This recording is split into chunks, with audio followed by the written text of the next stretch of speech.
Hi besties, hi bunnies. Coffee's cold, truce brewing, let's hit the road. Just Machado, wheel in hand, time to unfold. Early light breaks, coffee chilling in my grip. Hi besties, hi bunnies, join the trip. Cruising mass highway, spilling secrets for hours. 1 to 3 deep, no holds barred, owning our power. Squad's got my back, riding waves through the storm. Besties and bunnies, keeping it warm. Got that wild spark, singing random and free. Keeping the vibe alive, just you and me. Trolls creeping in, haters twisting the feet.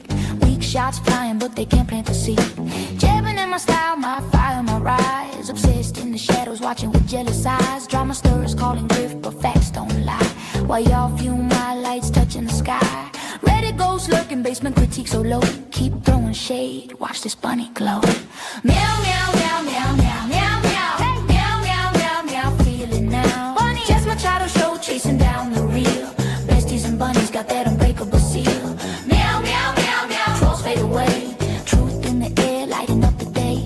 After dark or dawn's first gleam, we claim the throne. Just as rolling, meow, if you're in the zone. Meow. Love to my besties trolls. See your truth awaits. Just Machado show. Buckle up. Meow meow meow meow meow meow meow meow meow meow meow. Feel it now. Meow meow meow meow meow meow meow meow meow meow meow. Feel it now. Meow meow meow meow meow meow meow meow meow. Feel it now. Meow meow meow meow meow meow meow meow meow. Bunnies. Good morning. Welcome to 24 on 24, the show that Kane never misses. Neither does your mom. Good morning. I'm your host, Jess Machado. We will not be taking time to luxuriously get into this 24 on 24. We're going straight in. Okay? Straight in. Somebody just said my kids are saying meow, meow, meow. Okay, well, then I won't say exactly how I was going to go straight into this, but let's just do it. So funny. Such a funny situation that happened yesterday. Yesterday, after I did my 24 on 24, I had to run some errands. For Julia's shower, I bought a bunch of decorations, including balloons of the carousel, horses and stuff. And those things all came very late. And so I had all of these things. And when I attempted to return them to Amazon and start the Amazon return process, some of these items, they literally just give you the money back. And they're like, just fucking keep it. I don't even know why that happens, but they were like, just keep it. So I was like, fine.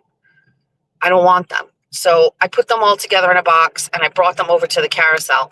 And I saw the girl there that was there the day that I said, listen, we got all of these things. I'm sure you could use them. And they were like, you're giving them to us? I was like, yes, use them. Meanwhile, by the way, just a side step to that. The Fall River Carousel is actually phenomenal. I was there doing this. There were people outside. They have a bookstore in there. There were people inside in the cafe area. There were people on the actual carousel. It's over the water. It is my new favorite place, and people should frequent it and pay it patronage so that it stays in business, because I'll be sad if it's not there. I did my part and spent $2,000 on a bridal shower. So you guys do your part and go hang out there. Go grab a latte and a muffin and then go sit in the Adirondack chairs under the shadow of the bridge, which is actually, I think it sounds crazy. It doesn't. It's gorgy. And just give them some money. So there's that. So the next thing I needed to do is I bought a pair of pants for vacation. This is such a long story. I'm so dumb. I was on my way to Old Navy in Fall River to buy a pair of pants that I bought for my vacation. I bought them in green because I like green, but I want them in black because I love them so much. I'll tell you what they are later at another time. I pull into the parking lot and my heart starts thumping in a crazy, weird way. Not like I just ran or walked or did exercise. Not in a, I'm holding my breath. My heart started feeling, very strange. So I turned the AC on in the car and I sat there for a few minutes, and I felt like my heart was like stopping and then starting back up again. It's the only way I can explain it. And I was like, what? I'm like, what is happening? What is this? And I was like, what the fuck is this? And then I like started to get a little scared. And I was like, this isn't feeling right. And then I felt like I had like diarrhea, like out of nowhere. And I was like, I am going to be sick. I don't know. So I was like, I'm going home. And I turned around in the parking lot and I was like, my ears are ringing. And I was like, fuck this. I pulled into, they literally have like a little South Coast Hospital, like outpatient, like in the plaza thing. And so I walk in, I check in, and I'm waiting. I check in like on a computer, and I'm waiting for somebody to come over. And I'm sitting there, and I'm like putting my hand on my pulse, like on my neck. And I was just like, just what the fuck is going on here? And I got so scared. I walked right over to the lady, and I was like, I don't want to bother you. I know you haven't checked me in yet, and there's people here, but my heart is like doing a weird thing. And she's like, is it racing? I was like, no, it's like, you feel it like, I don't even know, not click, because it wasn't clicking, but it was like, why is it, I could feel it doing something different, right? So she's like, okay, come on in. So they brought me in, and she's like, I'm going to check your temp. My blood pressure was normal. And she put me, she's like, we're going to do a quick EKG. And I said, okay. They did it super fast. And I said to the girl, I was like, is it like okay? And she's like, I'm going to have the other nurse come in. I don't read EKGs really well. Lying fuck. And the lady comes in, and she's like, so your EKG is showing like some pretty severe irregularities. So we're going to call 911 and have you transported over to the ER. You do have anybody that we can call? How did you get here? And I was like, okay. I was like, I drove myself here. And she's like, okay, do you have somebody we could call? And I was like, okay. I was like, but do you have anything that can help my heart right this second? And she's like, just, calm down and relax. I said, okay. And they had me laid down, but that actually didn't even feel good at all. So I like kneeled on my chair over the sink, and then the people from the ambulance came and put me in, and they hooked me up to some sort of a thing and put me in the in an ambulance. The lady handed me 4 aspirin and said, chew on these right away. I said, okay.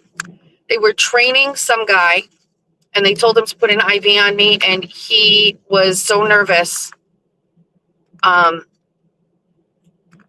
I feel like I blacked out at this point. Not gonna lie, felt like I didn't know.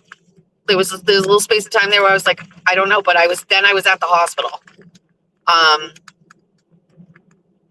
And they brought me in, and they started like doing all of these tests and things. By the time they hooked me up to the EKG, what are you doing? Please. By the time they hooked me up to the EKG there, it was not the way it was when I had the other EKG, but it was still a little bit of out of range. So they hooked me. I just don't know like the names of the things that they did. So then the doctors come in and they do all this blood work, whatever the blood work is that tells you I wasn't having a heart attack. I wasn't in, they're not saying it was AFib, but like there was something going on. And I'm not kidding you. At the end, when they finally, after every single test, and they tested my thyroid, they tested everything. At the end of every test, they had the doctor come in and with another doctor, and they were like, what's your stress level? And I was like, in life? And I was like, I'm like not stressed as I've ever been. And they started asking me like, what do I do for work? And, blah, blah. And they were like, this could have been like a panic anxiety attack. And I was like, what are you fucking talking? Like, this is obviously something wrong with my heart, but there isn't anything wrong with my heart. There's nothing wrong with it. Everything came back in range. There was no heart attack. There was nothing. So just casually going to pick up pants at Old Navy sent me into like some sort of like a like panic attack thing or whatever. And I don't know, I'm not buying that, but I will tell you, I've never experienced that in my life. Like in my life. Also, because I had gone to my regular physician and had blood work done, they had obviously a recent baseline to look at, and all of those numbers were the same. I hate to disappoint anybody that doesn't like me, but like my sugar, as we call it down in Portuguese, how's your sugar? My sugar is like exceptionally good, which is crazy considering I've gained so much weight. Like everything was in range. I have a like slightly elevated white blood cell count, but I have lupus, so my body's always fucking doing something. Everything looked fantastic and great. I've just never experienced that before. So,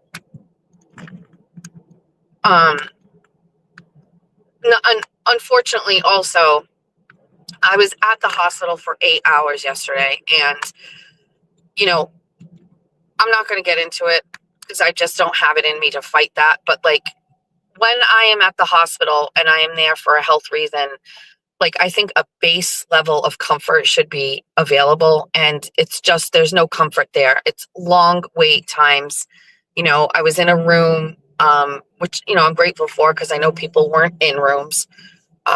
There's no real people around. I was so uncomfortable. I don't know. It's just, you don't want to bitch and complain about being at the hospital or even being in a room and being attended to. But at the same time, like, you know, what can we do to make that experience a little bit more comfortable, I guess, you know? So I don't know. My blood pressure was great.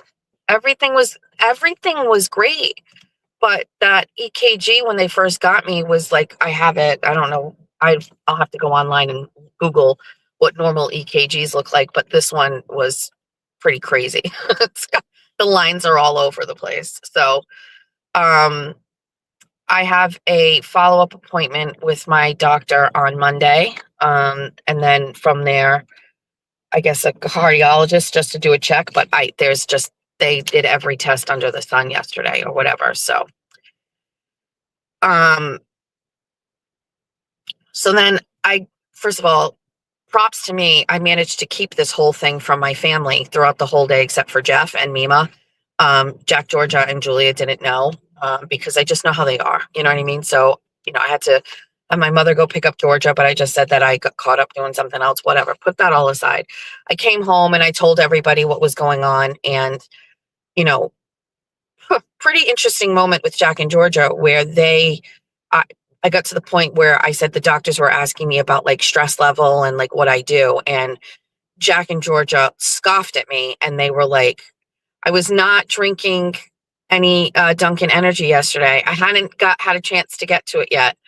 I had a bottle of water with me. That was it. I had my coffee from Society and I went, grabbed a bottle of water from my house, and then I started going what I needed to do. I will tell you, like, had I had a drink like that, I would have probably never gone to the hospital because I would have just knocked it, like considered it to be related to my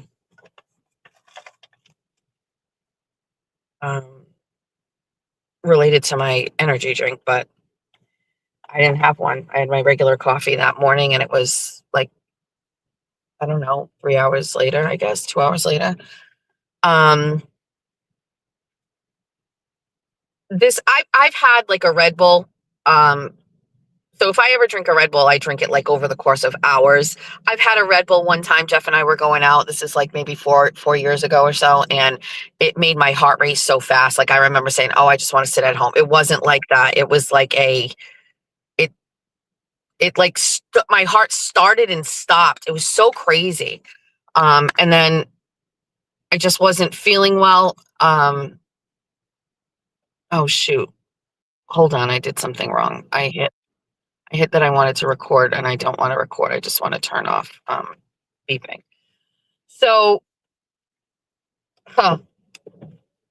whoever it is that's saying menopause, that was a big part of the conversation where they were saying, yeah, this can actually be a menopausal thing. And I was like, I have accepted every single solitary thing of menopause. I will not accept this. I will not accept that this could be a side fucking effect of menopause.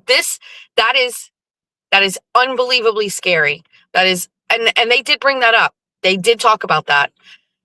The conversation was, this could be a menopausal heart racing thing. And I was like, that's insane. And she said, well, then now we're going to test your thyroid, because very often, like, thyroid dysfunction and menopause symptoms are similar. And when she started talking about them, I was like, huh. She's like, oh, is your skin really dry and itchy? I was like, huh.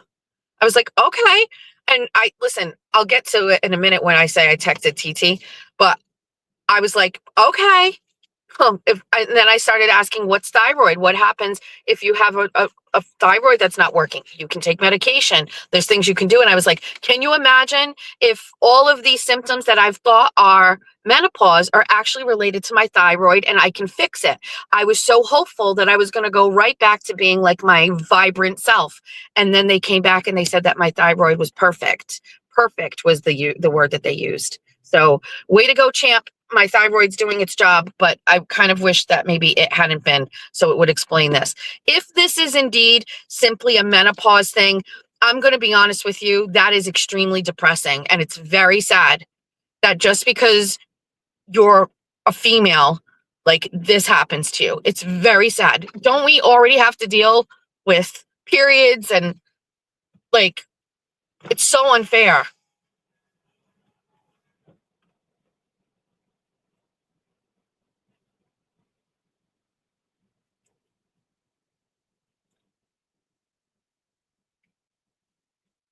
Hold on, we're at society.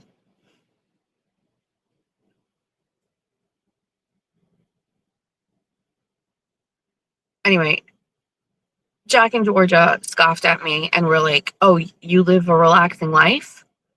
Jack was like, in a very mean way, because Jack's very protective and he was very sad. He was like, oh, he's like, you don't, mom. He's like, you don't relax. You never just take care of yourself. You add things to your table plate every day. He's like, you're constantly doing something. You add something else. Something's done. You add something else. He's like, you constantly. And I said, Jack, I like living a full life. And I like making the most of my days. And can I do a large white chocolate pistachio made with whole milk? Yes. Sorry. White chocolate pistachio with whole milk and milk? That's it. All right, you're all set. Thank you. No problem. I do not know what it's like to just spend a day not doing anything. I get it. I don't know.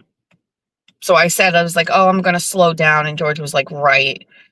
So there's that. So anyway, that happened yesterday. I feel fine. I felt fine as I was leaving. You know, I really do. A lot of people know that I have lupus. You know, managing my symptoms of lupus with a job was difficult, because when I need to rest, I rest. That's a concept you can't do when you work at, like, Bank of America. You know what I mean? Like, I just don't feel good. I'm going to take the day off. Well, you start taking days off, then you're not making your bonus every month. And then, your metrics go down. And, it's not like you're just walking in and, you're helping people with, all of those things. Like, I don't know. It's just, I think I do a good job managing my lupus when I start to, see symptoms of, like, some sort of, like, a lupus situation. I take action. If it starts getting really crazy, I take prednisone. Like, so I always feel like I have taken care of that situation. I consider myself, maybe not, maybe I'm not stress-free. I don't even know. Listen, I don't smoke cigarettes. I don't smoke weed. I don't take gummies anymore. I barely drink. I know, like, some people like to call me a fat cow. I don't eat that badly. I had that conversation yesterday. Like, more often than not, I'm eating like raw vegetables and fruits and chicken, and I like beef, and like, I'm not going to go too crazy into it, but like, I don't really eat badly at all. My house doesn't have bad food in it. I cook a lot from scratch, as you know, like, I don't know. So anyway, I messaged Titi when this was all going down, because if you don't know, Titi used to work at Primacare, which is like a mega hospital fucking doctor conglomerate down here. And I don't know what she used to do there, but bitch knows everything about everything related to like tests and things like that. So when I was in the hospital and they thought maybe I had AFib, which I was pissed about, because I didn't avoid the COVID vax all these years just to get AFib like my mother, who got it when she went and got like her triple vax that month. Jamie told me, Titi told me that when she was in the hospital and they suspected that she had uterine cancer, Titi told me that my mother said she loved her in a phone conversation. And Jamie is carrying that thing around with such clout right now, like you wouldn't believe. She literally was joking, and she was like, my almost cancer is still better than AFib. And I got mom to say she loved me. She's like, did mom say she loved you yet? And I was like, no. And she goes, I got you beat. Like, PT was hysterical yesterday. So whatever. I feel a little somber today, but I will say the only health issue that I have is that I've gained this weight. That's aside from my lupus. I have no other health issues. Everybody at the hospital said, do a GLP. Not one person said, don't even think about it. And I will tell you that my own doctor was like, I don't want you to go on that. He's like, there are long-term effects. I have many patients who want to get off of it but can't. And he was like, I want you to try to do it on your own. And when I went back to see him again, I've gained more weight with no changing of habits. And I don't know how I got this doctor, but he is literally the only doctor I've ever run into that is just like, I don't want you to go on it. So I'm sure when I go in on Monday, he's going to say the exact same thing. I don't want you to go on it. And TT knows that. Now TT's on Ozempic, right? And, she knows I don't want to do it. And she said that there are a lot of really great heart benefits to going on a GLP or whatever. And I'm just going to be honest with you. I just, even after yesterday, I don't think it changes anything for me. I still don't think I would do it. I think TT was reading my mind, and she's like, oh, so now your fucking health journey will start now. Now you're going to tell everybody about your fucking food, and you're going to join a gym and shit like that. I doubt it. I'm just not a gym person. I've never been a gym person. I'm sure like some people are saying, well, the weight gain really listen, the weight had nothing to do with this. This is most likely an anxiety, not most likely. That's what they told me. Some sort of a panic attack or related to my lupus. I mean, my menopause. So I don't know. My heart is very healthy. They do a scale, like whenever you come in with chest pains or whatever, before they leave, they have some sort of like a scale or thing that determines what risk you are for a heart attack. And I was at like the lowest thing, like out of a 1 out of a 50, I was a 1. Like, that's it. So I guess now we are entering a new era where menopause now wants to like infiltrate like my day-to-day life, like in a way where I can't do anything and I gotta go sit in a hospital for 8 hours. We're gonna have a talk. So I'm fine. I'm just tired from being there. I didn't eat. So we left there. Jeff and Mima came and got me. We had to go back to go pick up the car. I hadn't eaten anything, and that was definitely making me feel worse. So my car was parked right in front of Trop Smoothie. So I went into Trop Smoothie, and I was like waiting for my turn to order food. And I was going to get an acai bowl, right? Because that's a standard I felt like I had. But I thought, like, that's cold, and I don't think I want that. But maybe I'll just get like a cold sandwich. They had a hummus wrap on their menu. And I was like, wait, a wrap with hummus and rice and beans, lettuce, avocado, and tomato. I don't like that. So I ordered it. But I had a feeling I might not like it. So I ordered the side bowl anyway. I got both the things. And I got in the car and the wrap was hot. Who heats hummus? That's not appropriate. That's not appropriate at all. The hummus was heated. So thank God I had my backup, and I had my acai bowl. Hi. Hi, Good morning. Friday, you got in a straw? Yeah, thanks for remembering.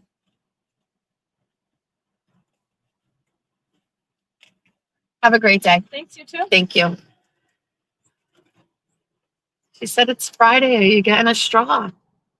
I love it. We're breaking them.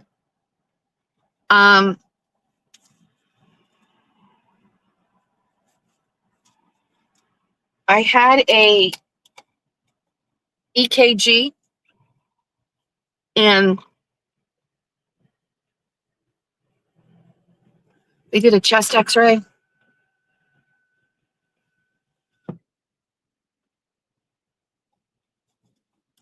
I don't know. We're going to have to go talk to Dr. Slater on Monday, 9 a.m. What's going on over here? Okay. All righty.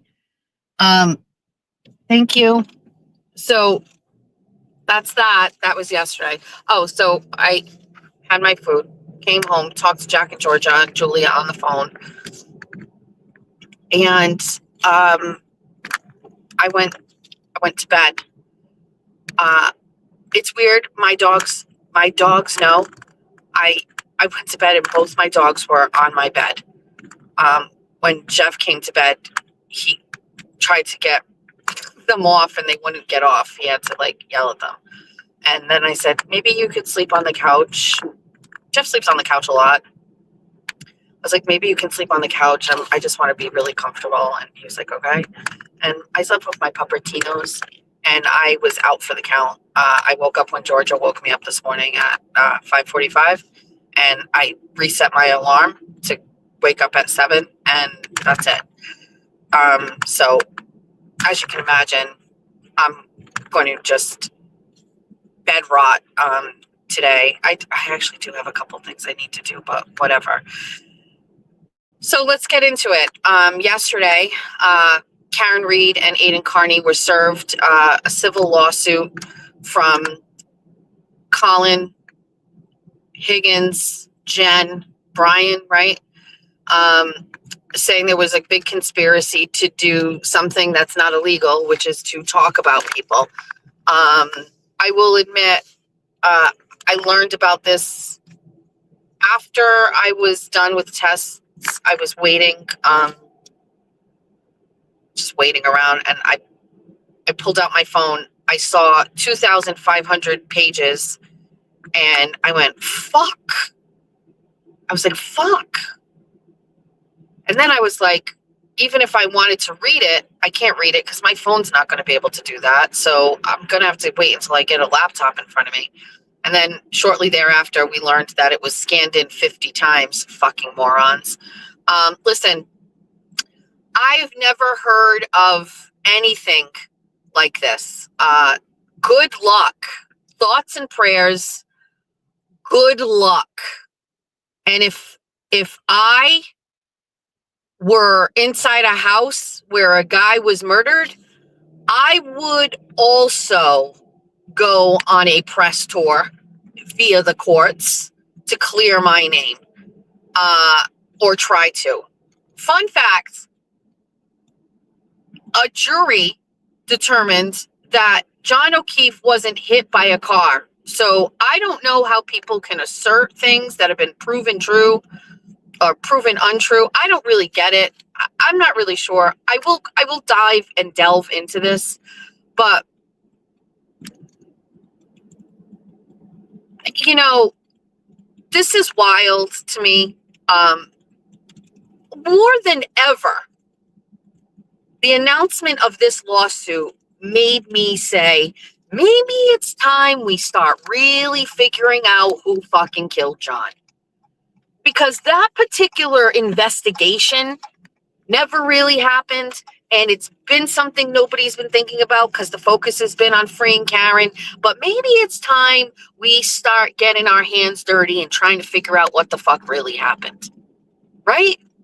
Because the only way to stop this shit is to prove that the people in the house fucking killed him. So, I don't know. Maybe we all need to get off the fucking gossip train, and I need to get all the bunnies. Listen, the bunnies can get shit done. Trust me.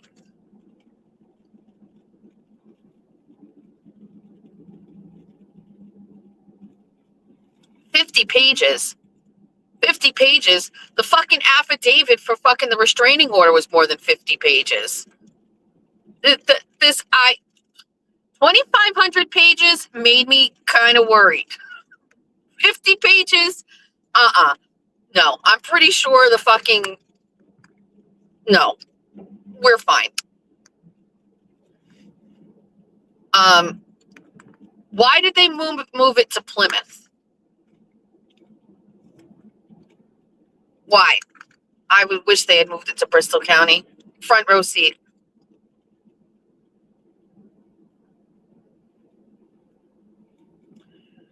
Now, timing of this is terrible. Got this lawsuit that started yesterday. Listen, the first thing I thought about the lawsuit was not about a verdict against Carney or Karen. The first thing I thought about was how much more money he's going to fucking need. That's the first thing I thought of. I'm not going to lie. After I thought, holy shit, 2,500 pages, this is a doozy. Then I found out it was 50 pages and I was like, this is pussy. Then I was like, shit, now he's going to defend himself against this? He's going to need some cash. That's the first thing I thought of. Really? More work. But then I recognized today is Friday. Today is the day that we are supposed to hear a verdict in the case for the restraining order. And I would venture to say that morale in the Turtle Boy camp might be at an all-time low if this order gets extended against him and not Meredith, or maybe even if both get extended, that might be difficult. He's one man, and I think that having a bad result in the restraining order today added to the new lawsuit might be difficult for him, right? Well, somebody just said TB can't catch a break. I disagree with that. I disagree with that. Aiden lives a life that makes him susceptible to these things. He knows it. You know it. I know it. I'm trying to think of who that would apply to in this situation. I don't know. It's I don't know. Our actions have consequences. The actions of, getting on the internet every day and doing what you do has consequences. So my take is, that's it. This is what he does, and this is the potential consequence. There's risks, right? So, so I'm really thinking about Aiden today.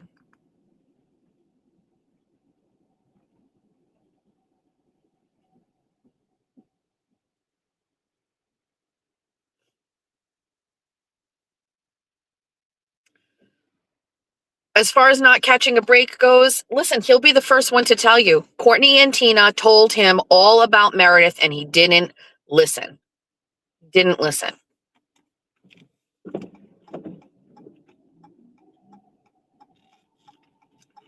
All right. Let's move on. We'll talk. I want to talk.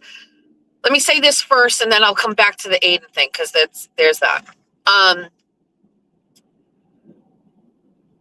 Earlier in the week, I was watching comments made by Kane on the interwebs, and then I was listening to his show that like 5 people were watching, 179 or whatever. 579. Remember that clothing store 579? It was basically sizes 5, 7, and 9 only. Like that's what Kate's nickname could be 579 because he had 5 viewers, then 7 viewers, 9 viewers, 5 viewers, 579. I don't know. We'll see if everybody likes that. 579 is a great little fucking nickname. 579 had a show, and it was the words and things that he was saying on the show were infuriating at sometimes. Sometimes he was saying things like making fun of me. Sometimes he was like joking. I mean, he named the show 17 on 17, like as like a joke against my show 24 on 24 and blah, blah, blah, blah, blah. Call him one time, two time, 2 time. 579 might be it. They had a 579 in the Silver City Galleria, and I bet you know exactly where it was, as I do too. And so I came up with, like, organically while I was talking in the morning, I was like, that's it. We're going to have a funeral for Kane because I said we're going to bury him. We're going to bury you, dude. We're going to bury you. Because I'm not an idiot. If he ever did a show and it had 40 viewers, 35 of those are bunnies.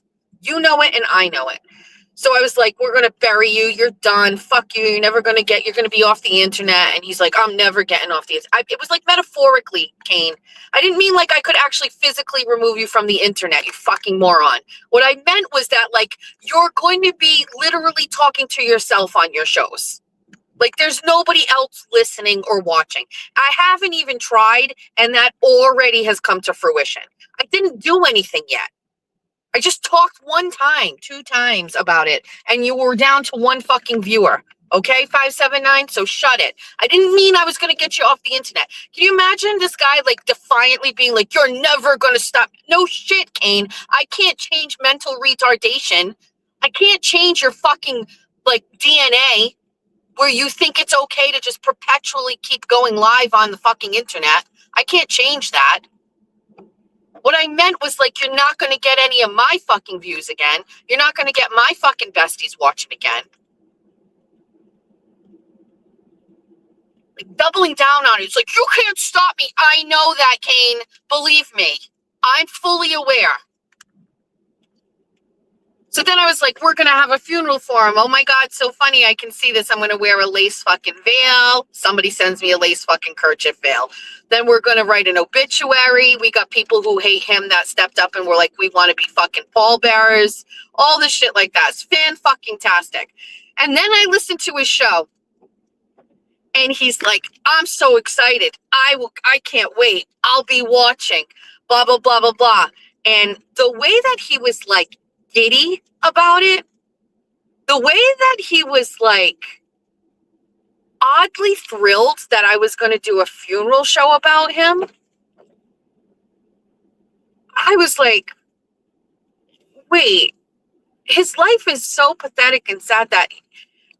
Let's back it up, because there's a little contradiction going on here. Remember when I said Kirk Minahan called me a pig on his show, and I was like, at least he talked about me? I genuinely felt that way for like a minute, and then I was like, no.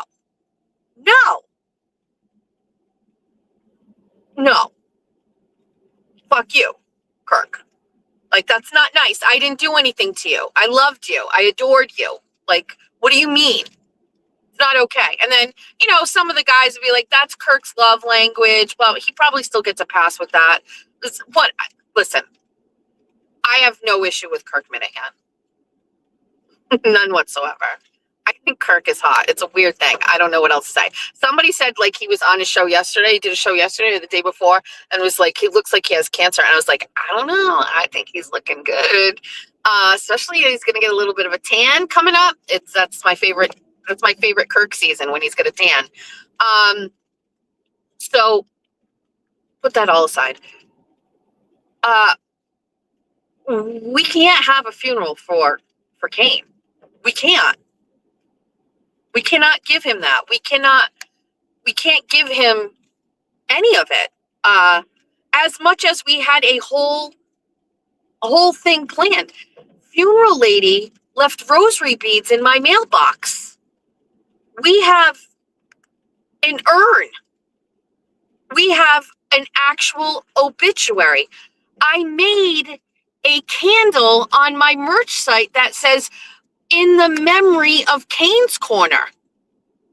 Jimmy was going to be a priest. We had a virtual guest book that you were going to be able to sign. I had a whole funeral planned out. I kid you not.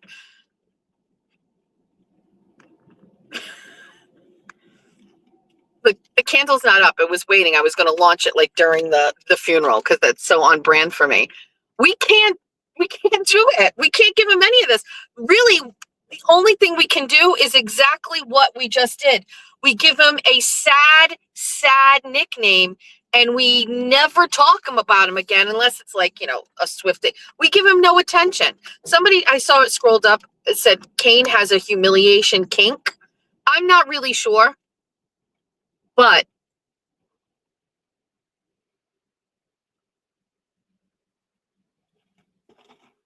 I don't know.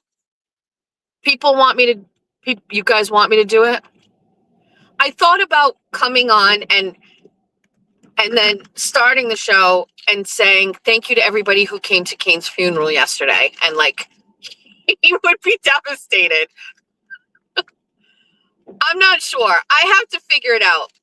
I got to talk to, quite frankly, I've got to consult Pat Ford. I've got to consult a couple of other of these guys. I've got to consult. I got to talk to my best friend, BDO.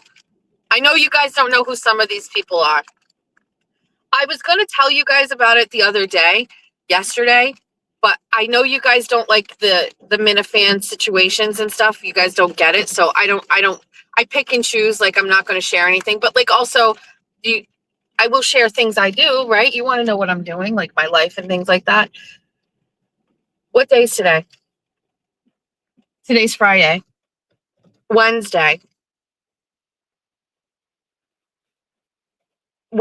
night, we normally have Money After Dark. We didn't.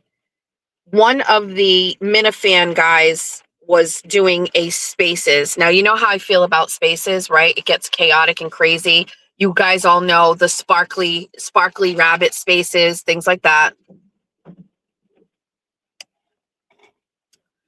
So I'm in a little bit of an error where I do like to pop in.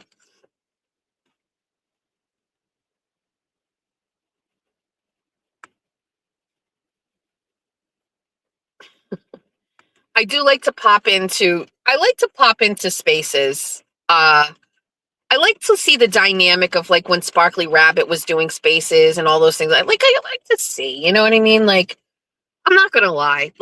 It gets chaotic and it gets people talk over each other. And so it's too much for me sometimes, but the other night, right after Aiden's show was done, I got an invite from one of the Minifan guys or whatever to jump into their Spaces and talk. And can I just be honest with you? I actually had a really great time. It was actually really great. One of the things that I liked about it was nobody from this whole side of things was in there. None of the standard, the only people that run Spaces on our side of things, just so you know, are the Sparkly Rabbit, the MLP things. You know what I mean? Those people are doing weird things. You know what I mean?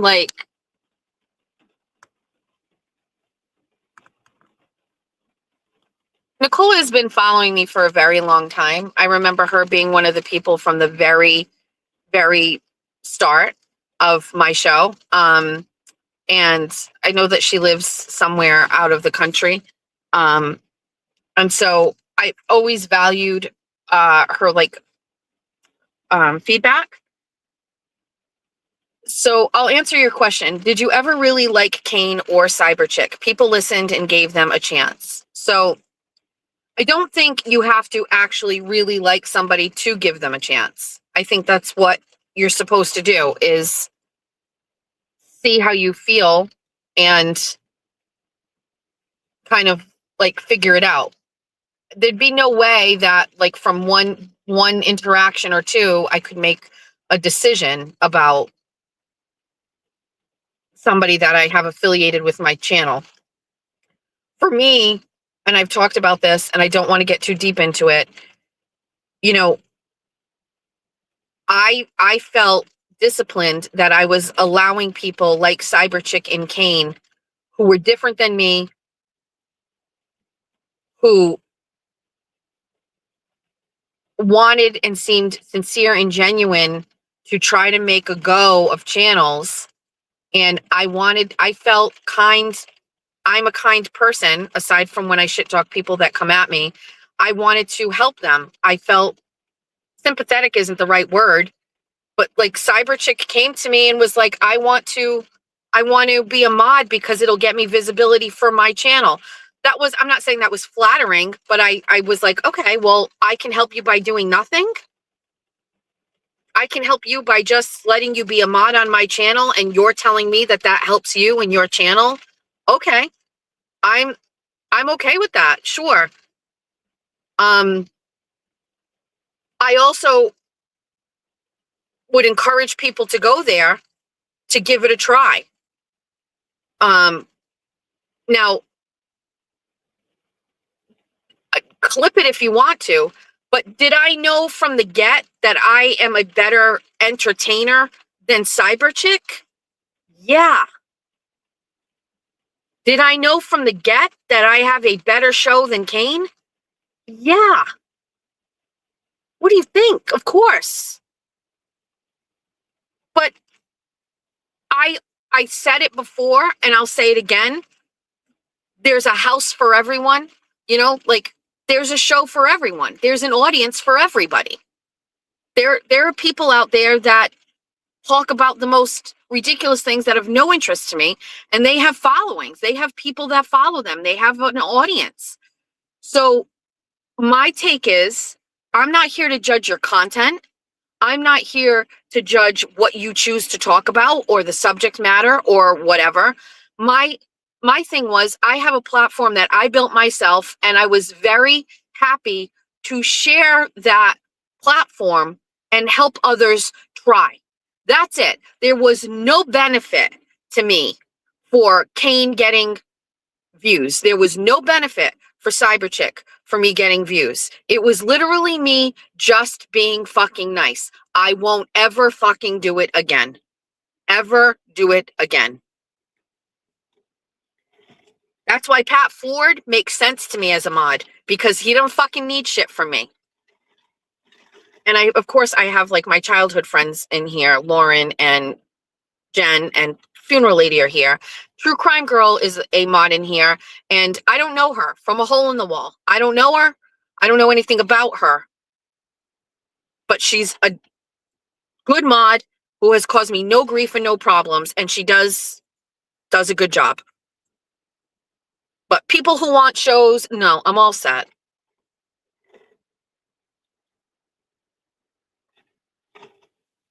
So I'd be remiss. Go back. I don't know if I ever said on a show of mine, oh, I watched Cyberchick show last night and it was fantastic. You got to watch. I think it was just very good. Get over there and give Cyber some views, and you did a great job last night. I don't think I was ever out here being like, there is a fucking show out there where a woman with blue glasses is going to fucking grab your balls and make you watch her in a way that nobody else has ever made you watch a fucking YouTube presentation before. I definitely never said that. I never, ever, ever said that Kane was putting on a goddamn clinic on his shows.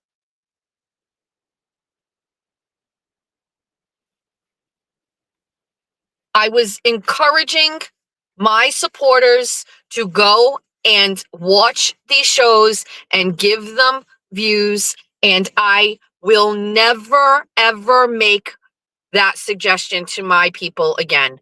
Ever. Ever. I actually believe that the majority of my viewers are actually just like me. They like to get pissed off at the fucking right people, and they like to be generous and kind to the other people. And it's almost like what happened to me also happened to them. Those people let them down too. You know what I mean?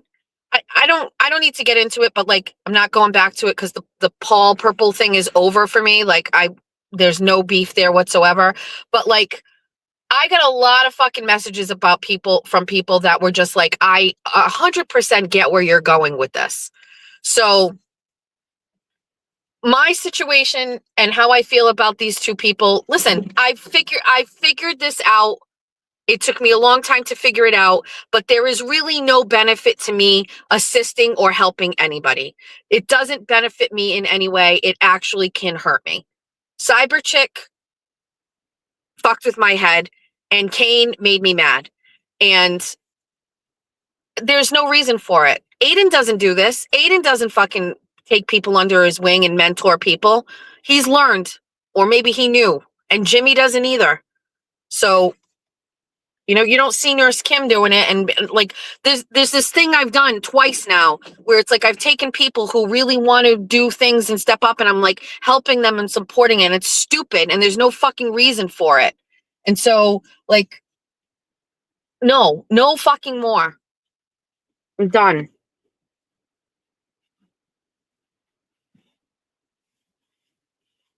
Like, I know it sounds crazy because of what a cunt I am, but in a way, did Cyber Chick like take advantage of me a little bit? Me being new and not really knowing things when she slid into my DMs and was like, I'll give you Marriott points if you, in exchange for being a mod.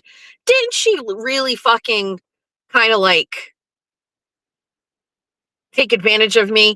Because I didn't know at the time. She had already done that with Nurse Kim. She had been trying to make a go of it for a while. And here I was, stupid, dumb Jessica, just starting a YouTube channel, didn't really know what she was doing. And she fucking came in and she was like that fucking bitch acts like she's like some sort of like righteous shit. She fucking took advantage of me right from the get. And I'm a dumb whore for not fucking picking up on that.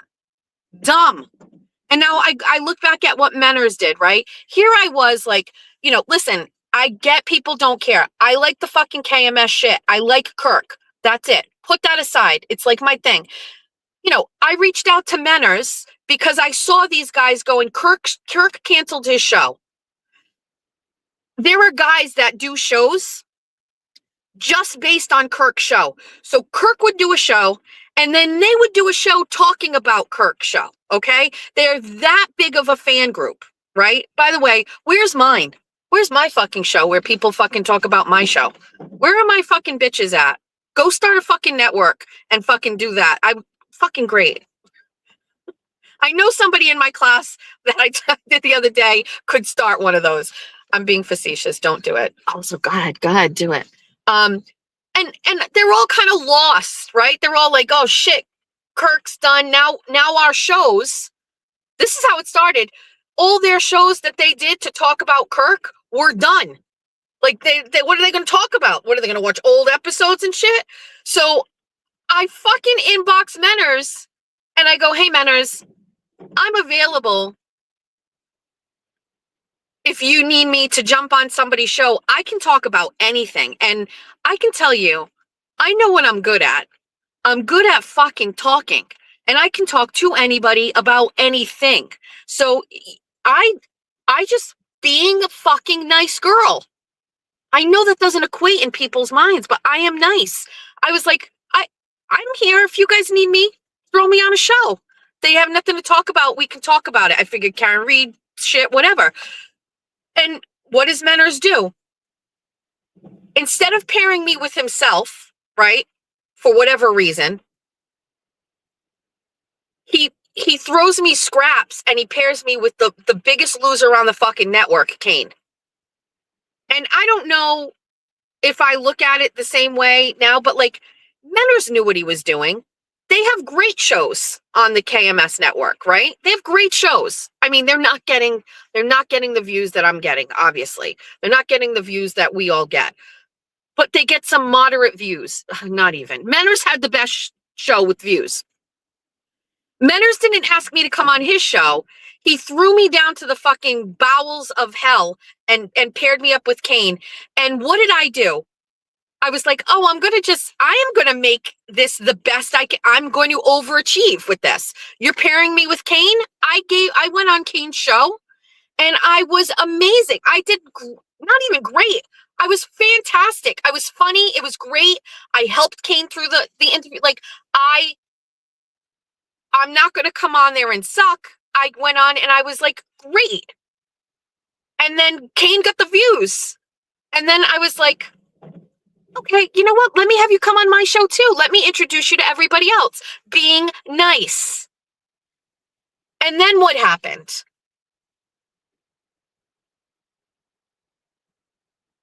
And so I just felt like the nice era has to be over, I guess. You know what I mean? The nice era has to be over, unfortunately. Back to the spaces the other night. I was on the spaces and I feel like you guys don't. How did I find Menners? Well, Menners has always been he was doing shows, right, for the Minifan Network. But the first time I ever spoke to Menners was they were doing, which could have been the metaphorical nail in the coffin for Kirk's show. They did Bitches Week because it was like, I think a couple weeks after Bitches Week, they ended it. But they were doing Bitches Week. And some of you may know our lovely Kimberly was on Kirk's show for Bitches Week. And I guess they were looking for another woman to be on the show for Bitches Week. Or another show, but they were looking for women, and I reached out to Menners, and I was like, I think we all just knew who we were. Like, I knew who Menners was. He knew who I was. So they were doing a space actually, and Menners messaged me, and he was like, "I'm going to do a space tonight. Would you jump on?" It was the day Julia closed on our house. And we had been at the house, and I said, I'm going to pop out to the car. I'm going to jump on this space and talk to this guy about going on Kirk's show. And I was like really excited about it. But I also knew like I wasn't as entrenched in KMS as you need to be. For example, nobody wants to talk about it, but Kim was on, and it was a tough show for her because it's tough to be on there. These guys are a certain way. And, you know, Menners asked me a couple questions or whatever. And I was just like, listen, I'm going to be honest with you. I don't know everything, but I can fucking hold my own here, if that's what you're asking. And Kirk was on the space. And so we talked a little bit, and Kirk was like, no, forget it. And I was like, all right, no worries. I was like, I shot my shot. I was like, Kirk, you want to come on my show? And he goes, no. And then that was it. And then I literally a week and a half later, Kirk cancels his show. He's probably so done with these people. Who really knows? But anyway, that's how I got in touch with Menners. And then Kirk ended his show, and then they were looking to fill in spots and keep their content going. And bitch, I'm good at content. So anyway, that's that. So anyway, go back to the spaces. So there's a couple of the guys that are in this like KMS world. And I didn't share with this because I know I don't want to introduce a new character, but there is a guy, his name is Big Dick O'Malley, okay? BDO for short. And I have absolutely no idea how or why. Shout out to Beanbag Ron if he's here, because he usually listens to the morning show. And Beanbag Ron, like, all I know is that Menners like shits all over him, right? And I don't know how, but not Beanbag Ron, BDO texted me, not even on the bunny hotline. He texted me on my regular phone one day, like months ago. And I don't even remember. I'll have to go back, but it was just like a funny text.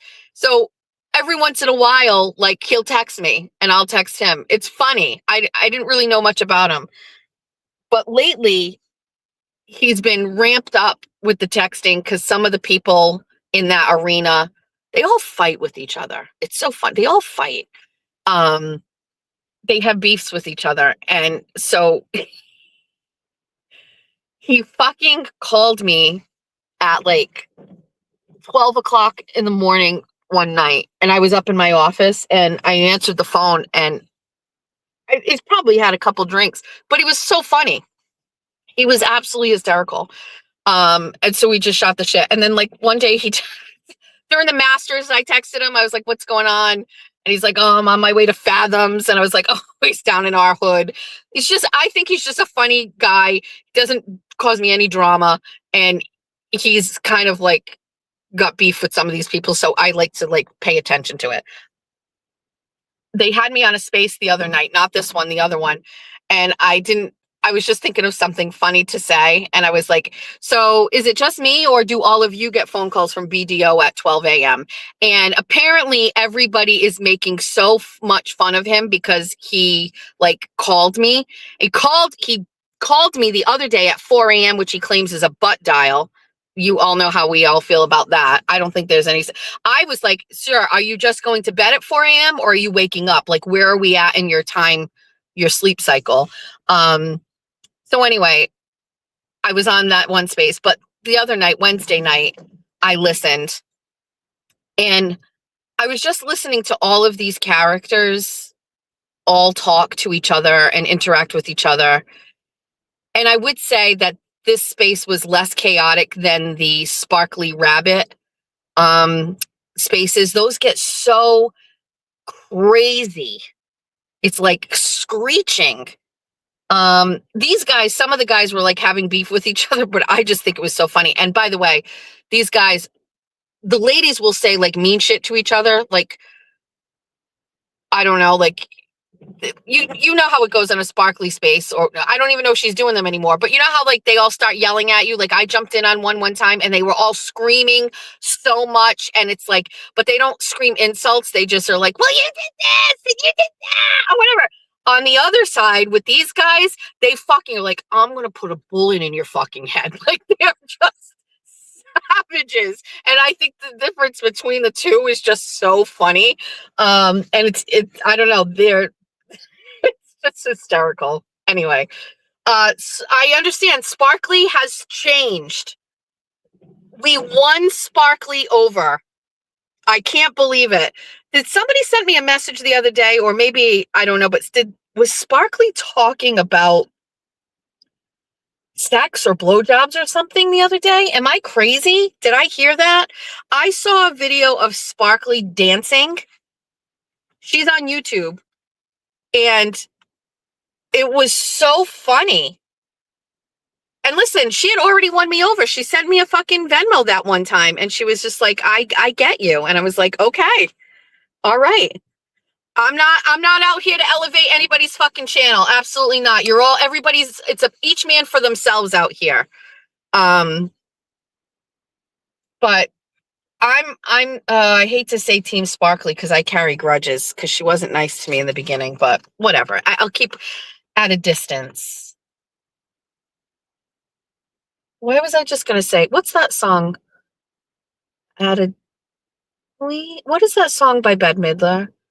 Not from a distance. Is that it? Is that a song? Help me.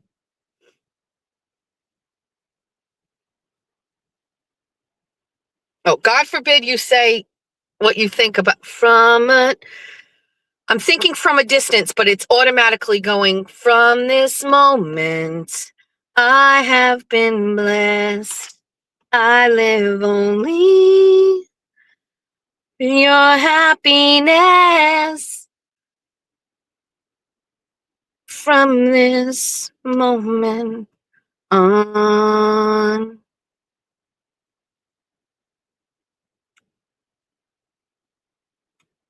That's that song. Your thumbnail is confusing people. Why? Somebody gifted me a Turtle Boy membership. My membership ended. I didn't renew it. And I got an email saying somebody gifted me a membership.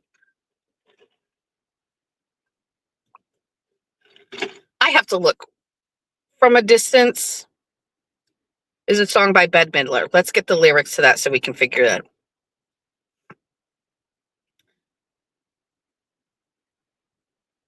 I need to hear it now because now it's like I've got from this moment, the sound of that song. Hold on. Give me a minute.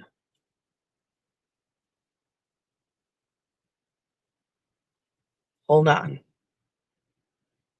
I have to correct this in my brain or else it's going to be problematic. And we have to be careful for copyright shit. The world looks blue and green, and the snow-capped mountains white. It is kind of like Shania Twain. From a distance, the ocean meets the stream, and the eagle takes to flight. From a distance, there is harmony. Okay. And it echoes through the land. This song's a banger. It's the voice of hope. It's the voice of peace. It's the voice of every man. From a distance, this is how I'm going to... There's a bridge in this that slaps. Hold on. Let's fast forward the video.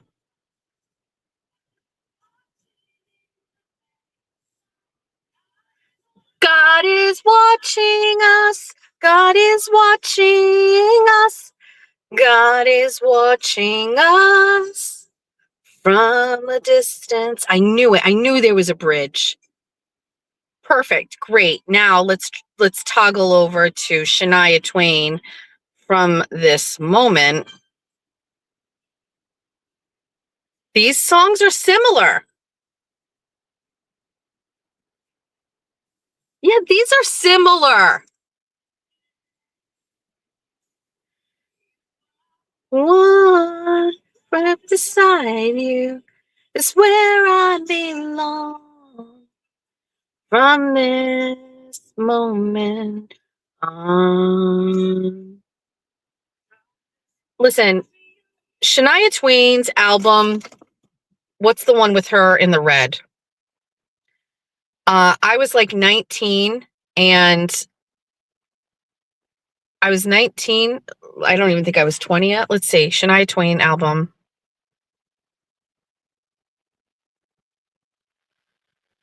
I have to go down this path. Come On Over. 1997. This sounds right. Let's go through the songs on Come On Over.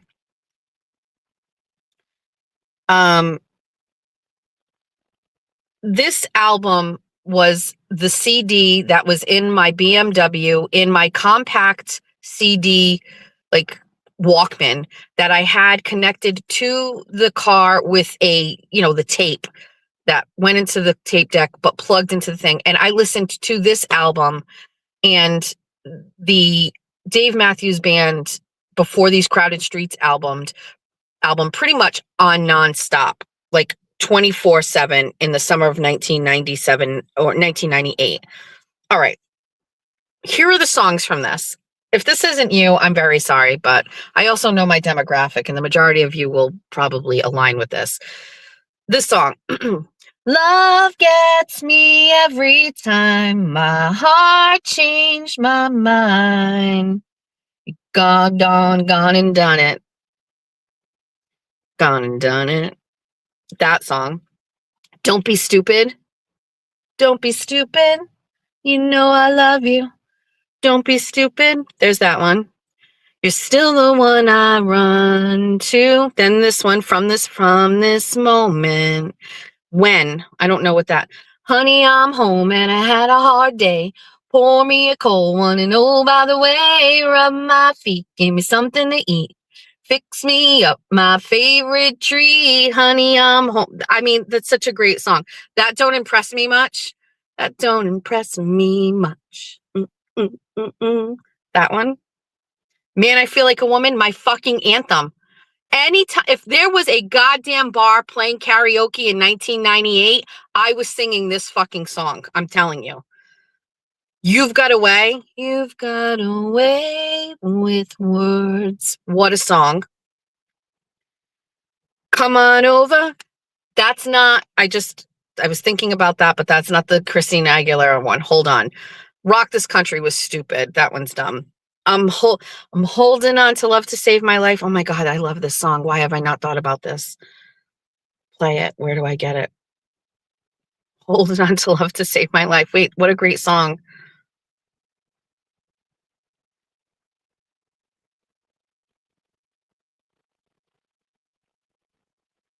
I just need to hear it really quickly so I know where I'm at.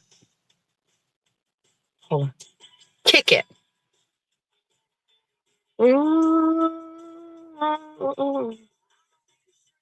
Tell me what to think. So right. What a good song. This album was everything.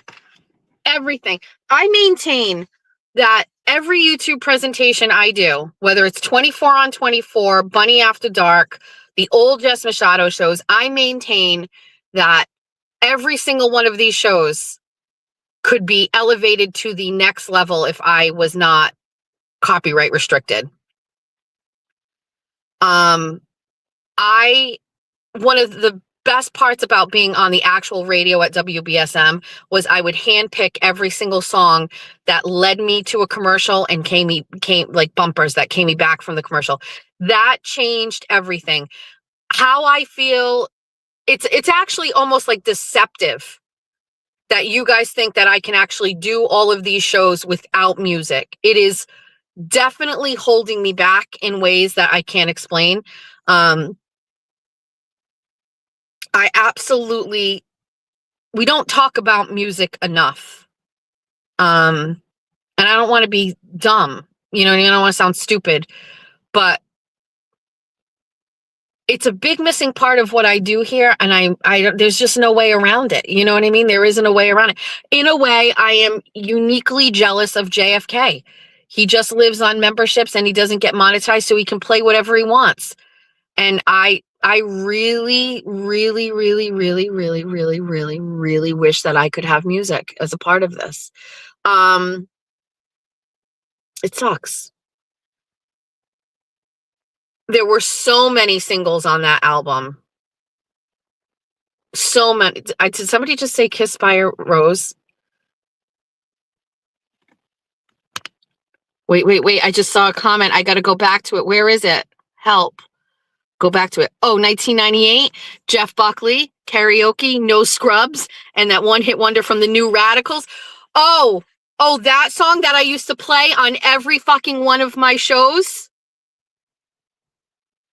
You Get What You Give, that one? 1, 2, 1, 2, 3. That one?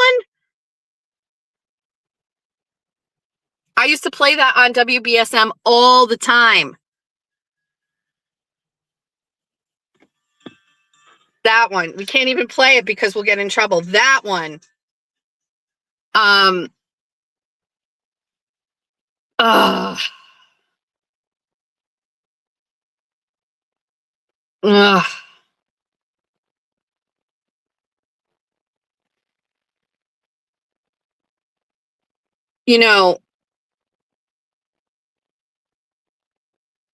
Oh, listen. So we could talk about Titi's going to be very upset that she would miss this conversation.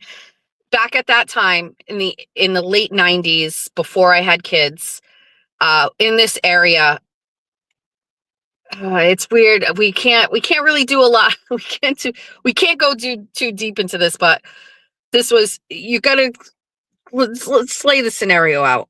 It's 1994, 1995. I graduated high school. My mother and Greg get a divorce and we come back up here. And for really the first time in my life, I have absolutely no restrictions.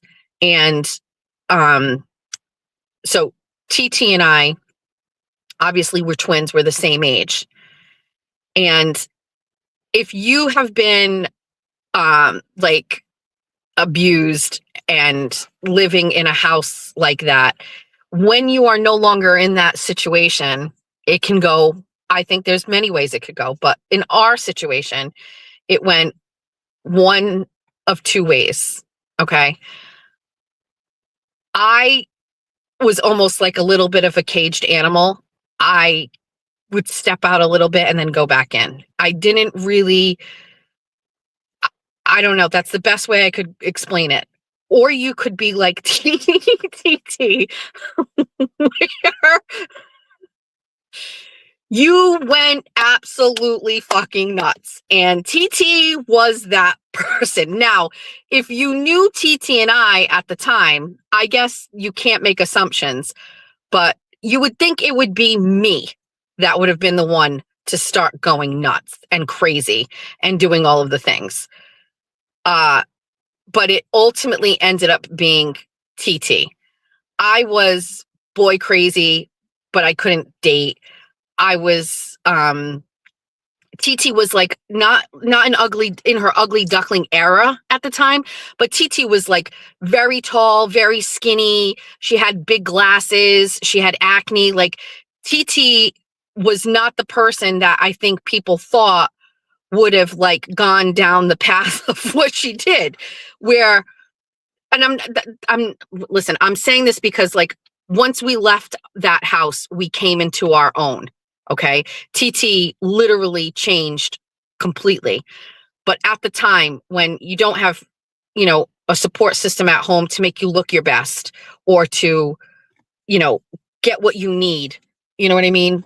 Make you look pretty. Like I make my girls I help my girls achieve how they feel prettiest, right? If you're in a situation where nobody's helping you do that and I demonically probably want you to look that way. TT was struggling. She will tell you that she struggled because she didn't have the tools and things to make herself look and feel good. Not saying this in a different way. I didn't have any of those issues. I didn't have acne. I wasn't I wasn't fat. I was pretty. I had guys that thought I was pretty by doing nothing, even the stupid clothes that I had to wear. Like, you know what I mean? So I think what I'm basically saying is like, if anybody at the time thought, okay, you get a free pass to go do what you want, I think people would have thought, oh, Jess is going to go out and go fucking whore around and start doing drugs and drinking and shit. And TT is just going to like kind of settle into a life of like, driving to Newport by herself. Wrong. Opposite. TT did the full fucking like makeover glam life. She changed everything and made herself exactly what she wanted. She went out and got a bunch of fucking friends, a bunch of fucking boyfriends. TT went to the clubs. TT went drinking. TT was the social moment of 1998 and like 1996, 97, 98. She was like thriving. Many of my friends that I met after we moved back here were actually through TT. Because I didn't really know how to like acclimate. TT just went straight the fuck. She did it. And she like was loving life. But at that time in this area, every Thursday, Friday, and Saturday night, you got dressed and you went to the bars, and Thursday nights were at the Eagle. And they had a band. Usually it was like What Matters. And all of these songs were playing. Slide by the Goo Goo Dolls. And I would always meet TT and we would always go. So, TT always had friends with her. And that time frame, was all about like live music. We went and saw like live music as often as we could. TT didn't drive, of course, so I would always do the driving, but she would know where to go. She would tell me where we were going. And I'll tell you right now, on a Thursday night, back then, if you were at the Eagle and they started playing Slide by the Google Dolls, that's a high I'll be chasing for the rest of my life. I'm telling you right now.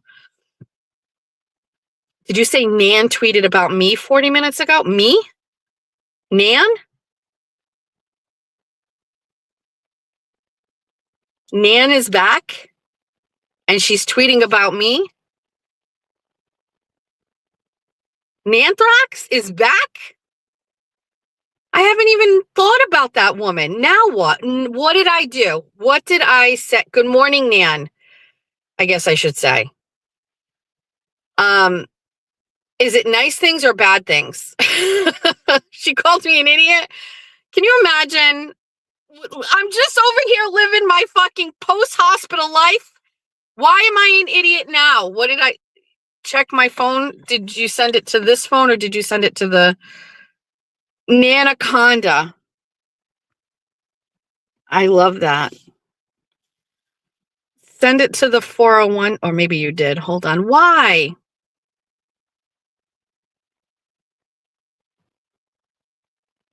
Lawfario. Did I just hear Jess Machado say that maybe it's time to fucking figure out who killed John when discussing the filing of the defamation lawsuit? There you have it, folks. She is a complete and utter fucking idiot. Independent journalist. What did I do to you today, Nan? What the fuck did I do to you? What the fuck are you listening to me for? What the fuck did I do to you?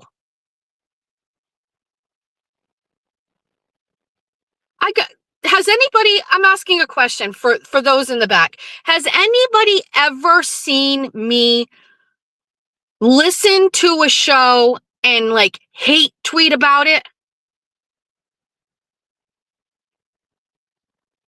Why would I ever be doing this in my lifetime? Why would I not be, even if I didn't do this, why would I be doing that? Do you understand like this? So now listen, now I'm going to go and do like some shit about Nan, right? Now I'm going to react. Now I'm going to go like fucking shit all over this fucking dried up fucking raisin. Somebody please, with the AI ability, please drag up the California raisins videos from the 80s. Remember? And please superimpose Nan's face on a California raisin. Can you do that? I know one of you has that skill set. Somebody has an AI app on their phone that has the California raisins dancing with the white gloves, and we can make one of them look like Nan's face. I know somebody out there has that ability. I'm just going to say it out loud, and I know it will make its way to my phone at some point today. Like, why? Why?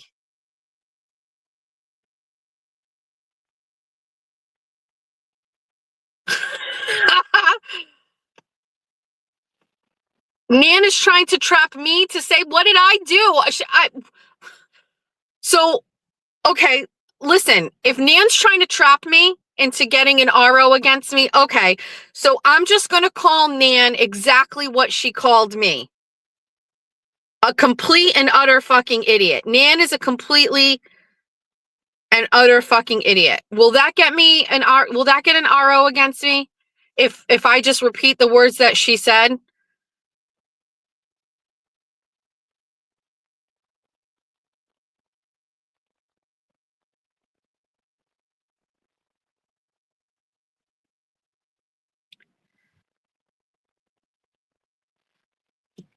I can't even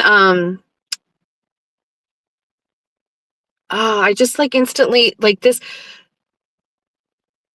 I'm always oddly taken aback.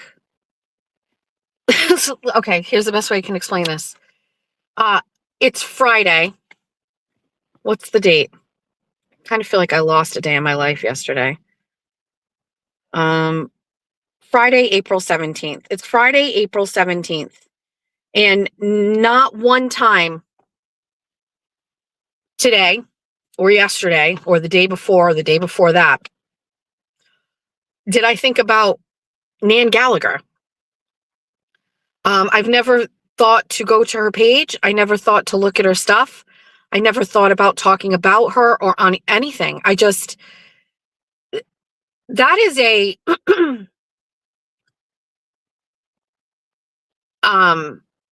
that's the difference between me and her. That's the difference between me and Altman. That's the difference between these people. I genuinely don't have them in my thoughts. And unless somebody sends it to me, like it just happened just now on screen, I don't think about those people. Like it's not even in my mind. I don't wake up and I don't think like I've got to go look at something. Like, isn't that crazy? Like I just I don't even think about that. Let me talk about something that I think is going to blow everybody's mind.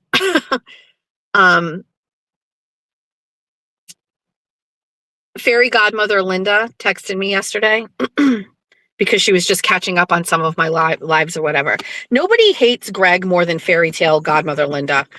She really, really hates them. But anyway, I didn't have the heart to tell her when she was texting me yesterday that I was actually in the hospital. And she was texting me and I was limited on my phone battery. So I didn't want to like use my phone, but I was texting her a little bit while I was waiting for a test. And Fairy Tale Linda disclosed to me that she's getting ready to go on another trip because of who she is as a person. And she and her husband are building a home in Arizona. And so they're flying out there to go check on the house or whatever's going on with the house because she's a fucking amazing, like living her best life. And then she said she was going to pop over to Vegas for a poker tournament. And I was like, what are you talking about? And Linda plays in poker tournaments in Las Vegas. Now, I don't know what about me interested Linda enough where she has reached out to me and connects with me. She's like many of you who feel provoked to connect. I make it an option, and I've connected with many of you. I would venture to say I have a group of probably 40 to 50 women that I text on the regular. And Linda is one of these people. And I'm not saying anything against you, but you're just like me. None of us have like extraordinary lives. Linda has an extraordinary life. So I don't know where listening to Bunny After Dark or 24 on 24 fits into that. But I said, may I please come back in a second life as fairy tale godmother Linda? And she sent me a picture of her at a table in Las Vegas where she won. She cleaned up. And the way that she was talking, she's just got such a unique, surprising personality. How someone who seems to have wealth can be so down to earth is refreshing. I know some people like that. I know a couple of people like that. My father, my real father, Ronald Bazalian, my real father had that ability to have friendships with very, very wealthy people, like in the Little Compton, Westport area, because my father was a fisherman and boats. And those people I've seen have like very similar personalities. Like they probably started from nothing and they built their life. And so they are just a certain way. Like I've known a couple people in my time. I know many people who are rich who are just insufferable, but fairy godmother has just this way that she talks. It's like almost like it doesn't match up. Like, yeah, bitch, I fucking clean up at the fucking poker tables in Vegas. And oh, by the way, I'm going to go build my 4th house. Like, do you know what I mean? Like, I don't know what it is. It's refreshing. It's like surprisingly refreshing. It catches you off guard, so to speak.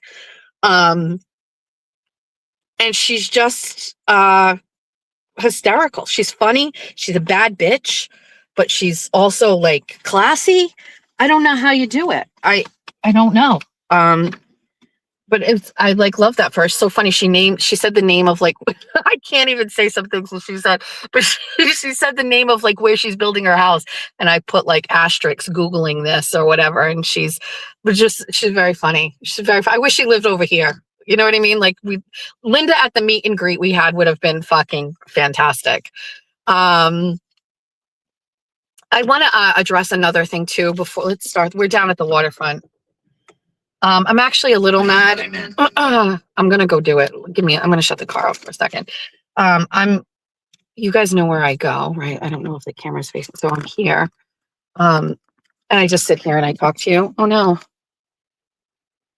But over here, do you see that? I know it's hard to see, but somebody threw all of their trash over here, like Dunkin' cups and stuff. It's bothering me. So I'm going to get out of the car and I'm going to go pick it up. I was going to do it before, but we got to chat. And so you guys are going to stay here for a second. I'm going to go get that trash and I'm going to take Nanaconda off the screen. We have to talk about something in a minute, but let me go pick this up and then we're going to start driving. Be right back.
So funny, but there's a trash barrel over there and I lifted up the lid and I knew exactly what it was that I saw inside. When you buy worms, they come in a box with kind of like this like seaweedy like stuff when you get the night crawlers, and there were 2 empty boxes in there. So somebody was down here fishing yesterday. All right.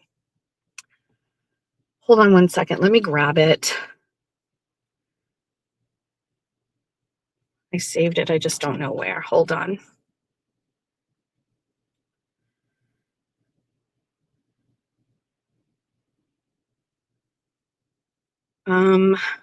Shoot. It might be on the other phone that I have you guys on. Hold on one second. Let me look.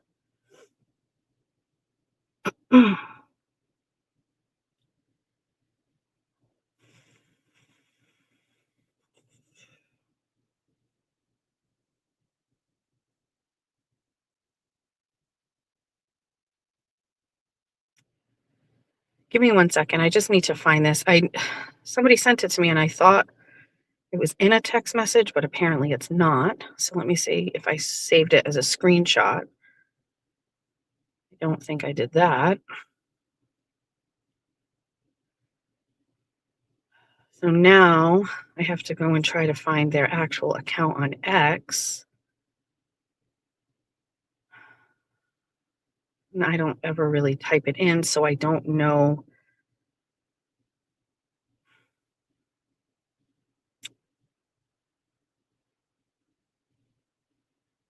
Like now I'm down this hole, so I might just have to like call a friend at this point. But what is to my 401-585-2402 number, so not the one that you guys use for the bunny number. Can somebody text me Jen Altman's link to her account? I just don't know her name and I have not searched it, so it's not in my search tab.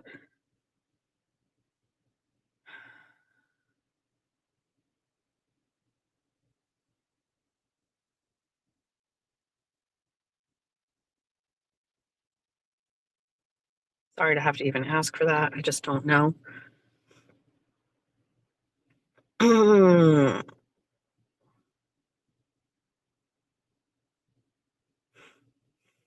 Well, I got my AI version of the California raisins with Daniel's face on it. That was fast. Yes, to my 401 number, can somebody just text me Jen Altman's account? I just need to go. In fact, I'm even having to try this hard for this. It's stressing me out.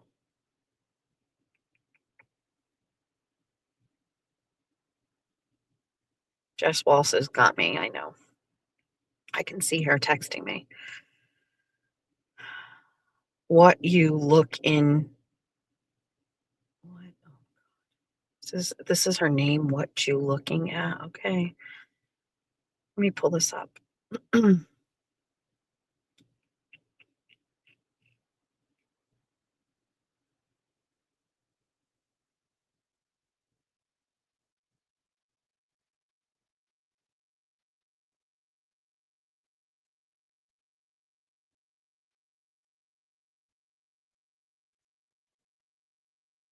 my God, I'm stressed. I don't want to even.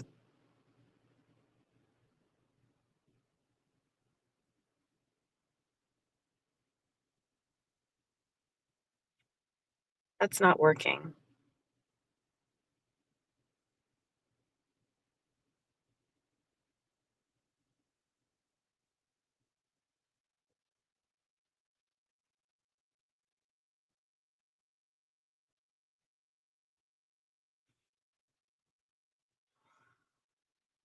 This is the extent I have to go to like look at shit from Jen Altman, but hold on. There's just something on here I need to grab. Thank you, I got it. Jesus, hold on. I only got the screenshot of this, so I don't know where it is in here, but let me find it.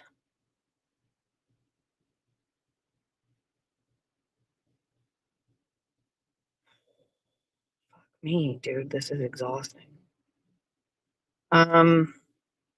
Who's the lady with the purple pink hair that is targeted? Here it is. So this was only a day ago. It says, "Hey Jessica, why was your baby daddy Jason arrested again for assault and battery in September of 2025? You allow your children around such a dangerous man. Is that what a good mother does? Yikes." And then in the comment section, there's people that are listening to whatever she says. This is not my baby daddy. So this is not him. This isn't Jason. So I don't know how somebody can just blatantly post that my children's father was arrested, and then also how she could say that I allow my children around such a dangerous man. This is not him. There is another person that this is, but it is not him. He has no arrest record or anything like this at all. So this is a false statement on Jen Altman's page about me. I do not allow my children to be around a dangerous person that is their father. This is not him. This case number in the court system is not him. And that's it. So I don't know what else to say about that. And that's it. So I just wanted for the record correct that this is just another thing that Jen Altman has done. It's funny, but none of the text messages that I was getting before from the burner number have happened since I went to the police. And that's that. So anyway, that's not him. He was not arrested. And that's it. I don't know what else to say. I don't let my children go around dangerous people. I am not a bad mother that lets her children go around dangerous people. And that's it. So if you're going to go all in on that stuff, you better have your information correct but that is not him. For the record, my children don't sleep at their dad's house anymore, even if that were the case, and even if it were him. It's just, I don't know, like, you're just gonna go around and say that I let my kids go around somebody that got arrested for assault. Like, why do you do that? why would you risk that kind of stuff? I already have enough of things available to go and get a harassment order against you, Jen. You know what I mean? Like, that's just another layer to it. You can't post stuff like that. You know, you want to spend all day talking about me on X and my weight, and go ahead and post that I had a heart issue and it's because I'm a fat pig and blah, blah. You can do whatever you want. You can't lie about me. You can post your opinion all day long to your 300 followers or whatever and get like minimum engagement. You can't lie about me, because that can impact and directly impact my livelihood. You know, I could lose viewers who think that, you know, I put my children in harm's way. That would mean that people would say that everything I talk about and how much I love my kids, I'm a fraud, right? So if you go around and you tell people that I'm a bad mom because I let my kids go around a criminal who's been arrested just recently for domestic or assault, I guess it was, and you go around and say that, my viewers who patronize me are going to say, wait, you know what? She's a fucking liar. I'm not gonna listen to her anymore. I'm canceling my membership. I don't want to be around this lady. She lies. Wow, I can't believe it. She talks about how great her ex is, but he's really, wow. She put a screenshot of the case up there.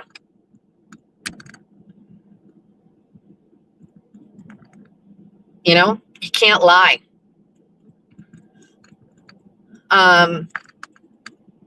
So I don't know.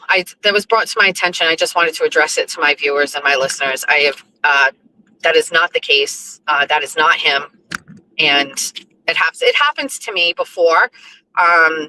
Somebody had a bunch of kids, you know, down here in Little Portugal, Fall River, there's a lot of people with the same names down here. It happened to me one time. I wrote an article about someone, and I went into court and I pulled up all of the cases, and granted, there were like 9 that belonged to this person, but one of them, I guess it looked the same person. It was all in the cluster of the same cases, but this particular case was not that person. It wasn't even the middle name that was different. It was the date of birth, which I missed it on that one.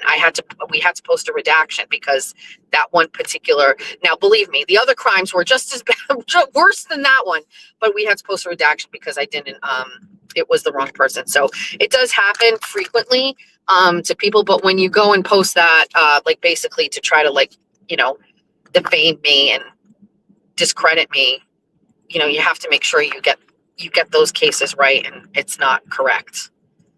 Sorry to disappoint.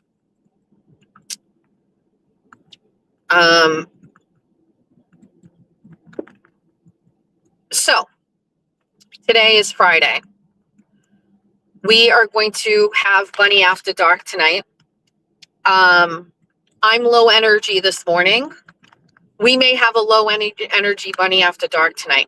I'm going to be honest with you. I need to wait and see what goes on today. I need to wait and see what happens with Aiden's restraining order situation. We should have that by the end of the day today. So I'm not saying like what happens with that determines how I handle Bunny After Dark, but it kind of it does have to do with how I handle Bunny After Dark. Okay. If it's a win for him, I'll be in a better mood for him. If it's not a win for him, I'm not going to be in a great mood. And I don't know how I'll work around that. But also, I suspect that if it's not a win for him, you guys won't be in a good mood either, right? So we'll have to just figure it out as we go. We can't. I can tell you this.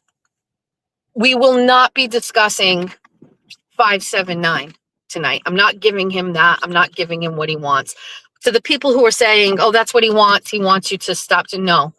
I truly believe that Kane actually wants me to talk about Kane. I think it's not a joke when he was excited and he was saying he couldn't wait. You know what I mean? Rather than like fake it till we make it and like try to be hype if we get bad news today, I would rather just be miserable with you. You all won't be great either. You know what I mean?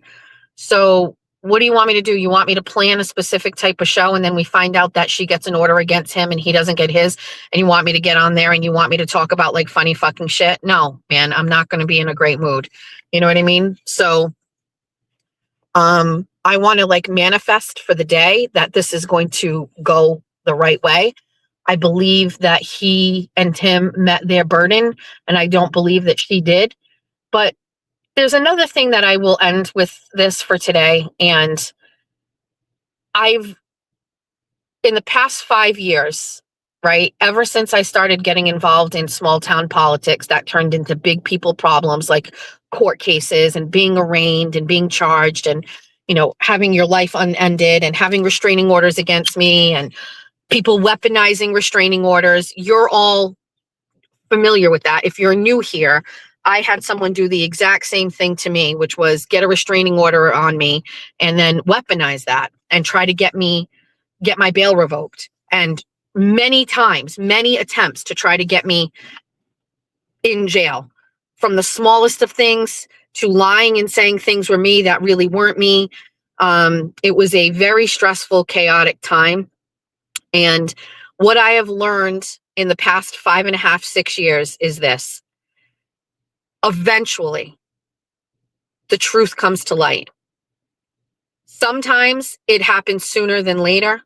Sometimes you can nudge it out there and you can kind of like get the truth. You fight for it and then it's out there.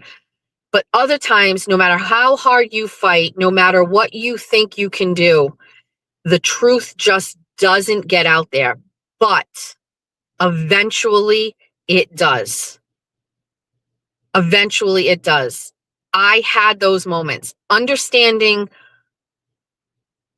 that the people who were going after me were terrible people, right? Who did terrible things, who I knew that, but for years, nobody else knew that.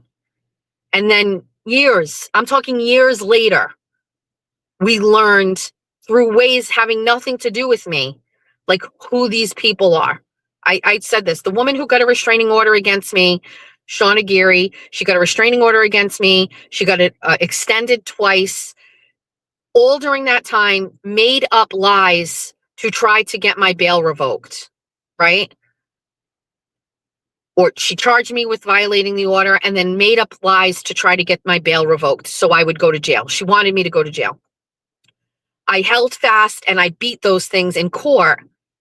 But when was the validation going to come? When were people going to learn who the person really was behind? Well, a year after that happened, we found out about what she did with her job, and she got fired from our town for doing crazy shit.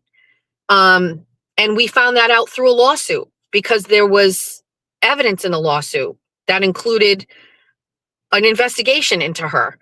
And it would have never happened except time. And we've seen it with Aiden and Lindsay. You know, I covered Aiden's hearings when he got arrested, right? And I spoke with him in jail. And at that time, as much as he was saying, I know I was set up, I know I didn't touch her, I know, how long did it take us to get the text messages between Lindsay and Mello? How long did it take for like the curtain to be pulled back and see what really actually happened? You can think it happened. You can have a small win.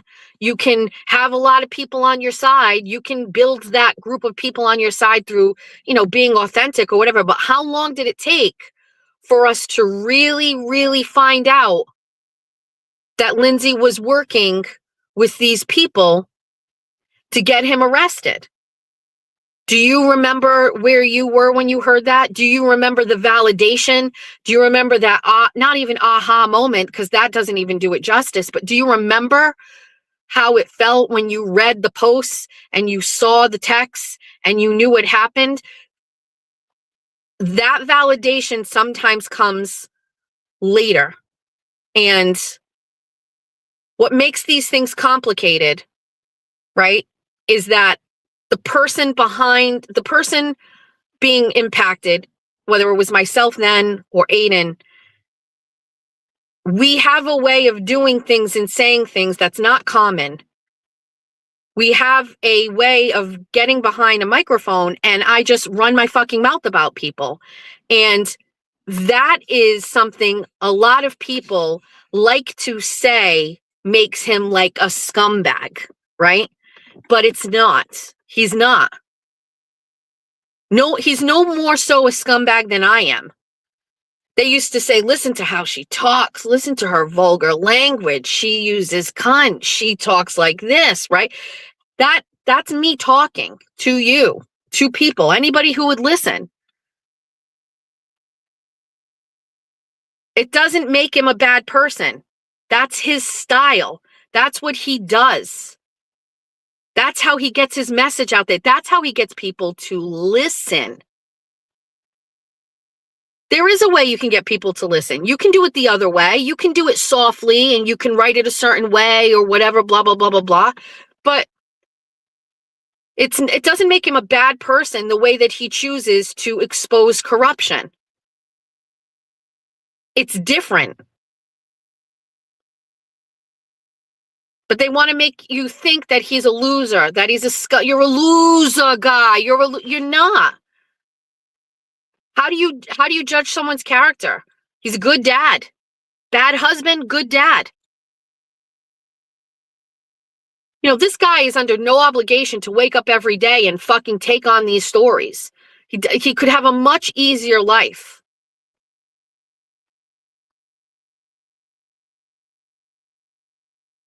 So I just think that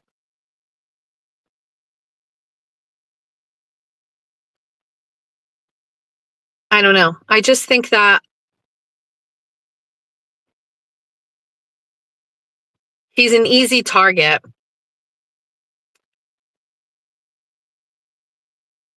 And when people try to go after someone who does what Aiden does, you have to understand that the only reason they do that is to silence him. It's not for any other reason. They understand he has influence and they want to stifle that influence. So that's it. I'm in it for the long game. I believe that truth eventually comes out. And I think I'm willing and able to embrace the truth when I see it, probably beforehand. You know, if you ever listened to Aiden talk about what happened with Lindsay, you knew that it wasn't true. You knew he didn't put his hands on her. You knew what happened. But that feeling you get when you finally get the truth, however long later, it's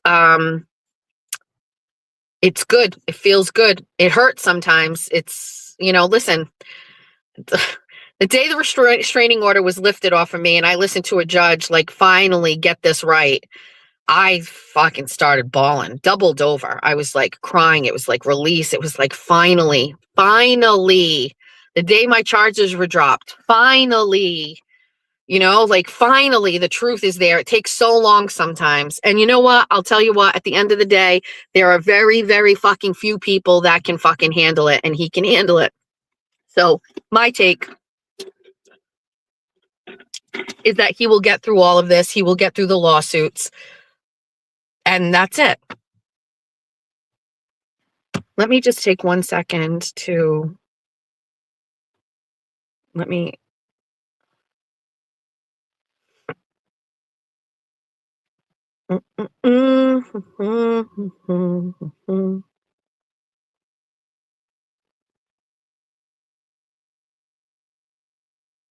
just want to take a quick.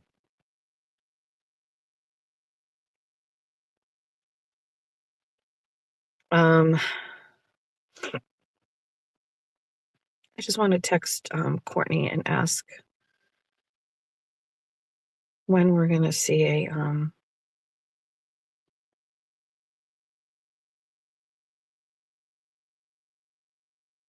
ruling.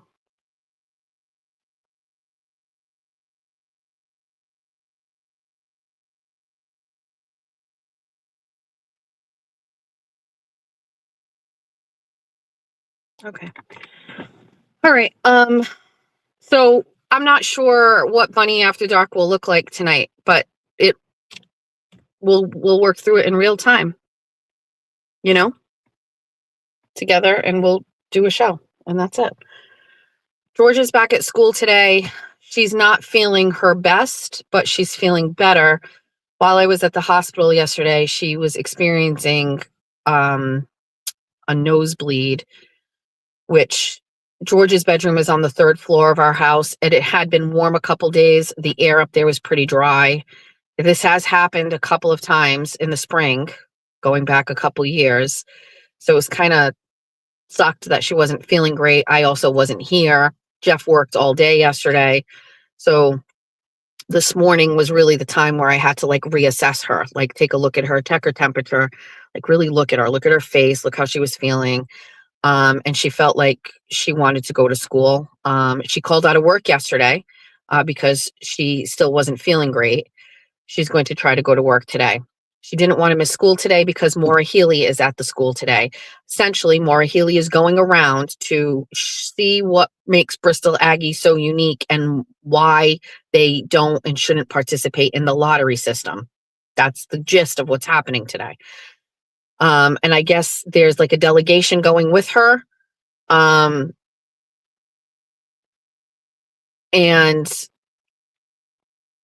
I spoke with Aiden yesterday before I started after I got off the phone with you, I spoke with him before, and then I started my errands, and then I was in the hospital. So I spoke with him yesterday morning, before we learned about the lawsuit and all that. So anyway, George is saying they were told that the delegation will break up into a couple of groups, and they will go into each, whatever thing, Georgia does environmental engineering and EMR, which is environmental management resources or whatever. I don't know what that is. There's a chance Maura Healy could come into her area and talk to her, and she did not want to miss the opportunity to advocate for her program to the governor. And I saw her, she had some thoughts written down on her phone. My fucking queen. She will articulate it and say what she can in front of the governor, even if it's not the governor, if it's somebody else or whatever. Georgia wanted to be there because she has the job of speaking to them, so she wants to do it. So there's that. Hi, Sarah. Jack went to the beach yesterday with his girlfriend. I guess it was a beach day yesterday. So he was at the beach all day. Julia is home. Everything is fine with Julia. Next week is dress shopping week, to get all of the things for the wedding and stuff like that. Monday is a little now changed a little bit because Monday I have to go to my doctor at 9, but we'll be fine and get these things done. Next week is the week. You know what I mean? Now Titi is free this weekend, and she wanted to go. She has a 3-day weekend. I'm not sure why. What makes this a 3-day weekend? Is there a holiday coming up I forgot about? Oh, my stomach. The Titi wanted to go dress shopping this weekend. Patriots Day. So how do I have a doctor's appointment on Monday? Is my doctor open on Monday?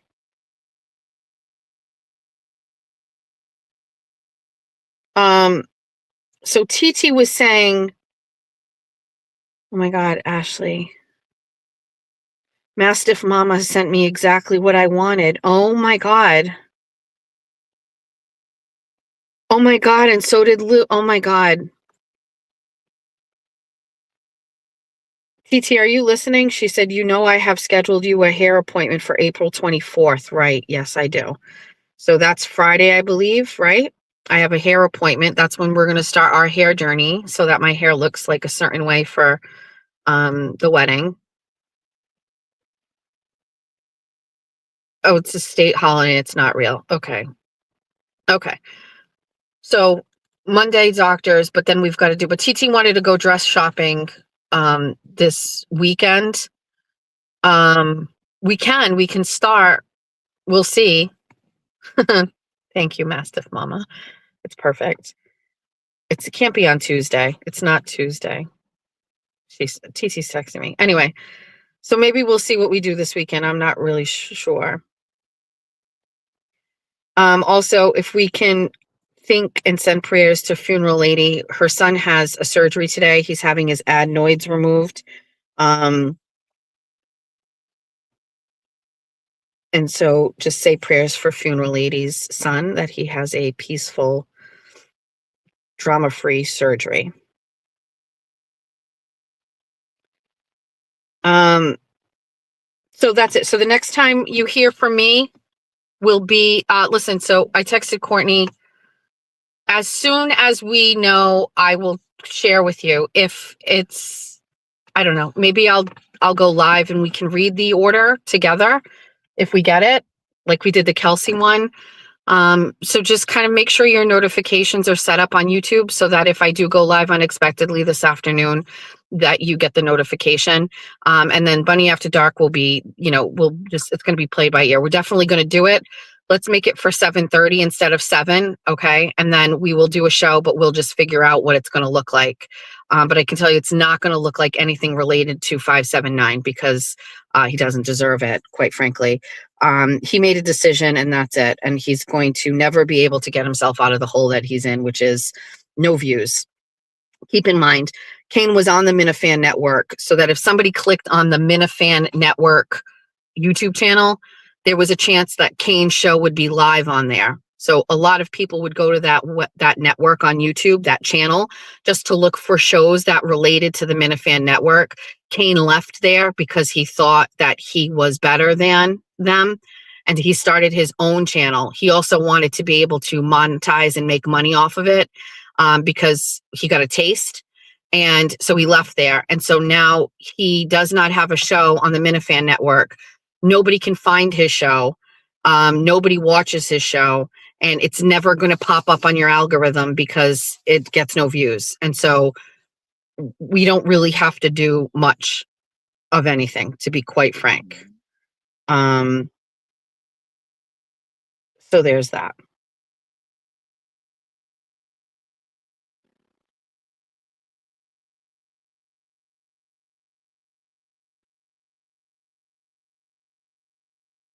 Okay.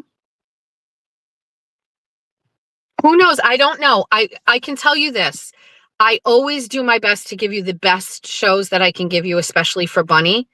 And I promise you that you will get a show that will either make you happy, hype, or cry tonight. Okay? How's that?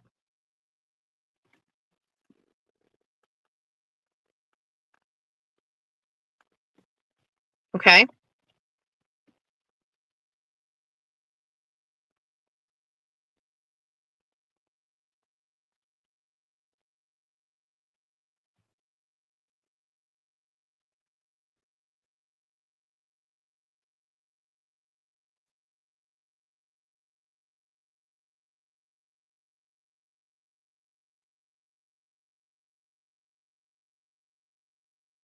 Oh, he did. He got 1,000 views for the show that he had on Jessica Walsh and Lacey.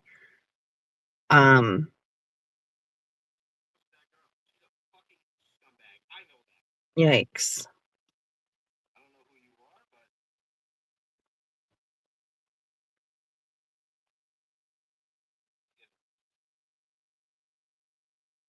Stupid. It's fucking stupid. Use your brain, man.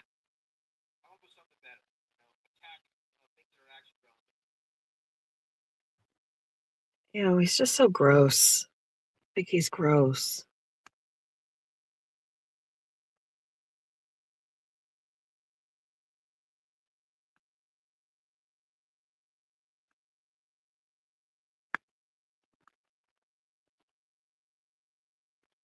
Courtney said she will text me as soon as they get the filing. Okay, so thank you to Courtney. Aiden reconnecting with Courtney has just like healed me. I'm just so happy that that connection is back there. I really am, because I really like Courtney a lot, and I really like that they are talking again, and it's just making me happy. It's just one thing that I don't really want to ever like have that disconnected again. So Titi, do you want me to go with you? Okay, I will pick you up. That's fine. Next Friday. Okay. Okay, so that's it. So that's where we're at. So stay tuned for Aiden's filings. Listen, also, by the way, in the event that this doesn't go his way, we need to hype him up too. Okay? I know what it's like when I'm down bad, and he has wonderful followers and things like that, but still, it's just be positive for him. Okay?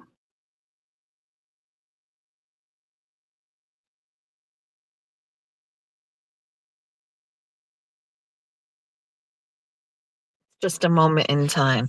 Give me one moment in time when I'm all that I thought I could be. All right.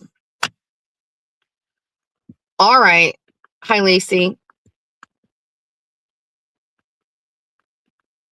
It will be old news in no time. Listen, you and I are all prepared.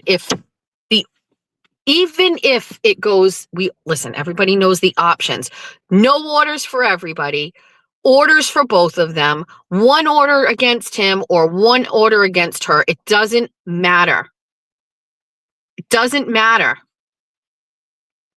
It is not going to change anything. There's a current order in place. He's still allowed to talk about it. This is the number one thing that I wish I had known when my restraining order was against me. They made me fear so badly that if I even spoke about her, I would get charged with violating the order. The reason I felt that way is because the order was granted based on statements I made on Facebook about her, which would never fly today. Never fly today. Not one restraining order hearing I've ever been to has been granted based on me saying somebody's a scumbag on Facebook. So that order, I wish I had known it different, whatever. Anyway, my point is, there's an order in place right now. It doesn't even matter. Like, it won't matter. It won't make a difference. He's still going to live his life.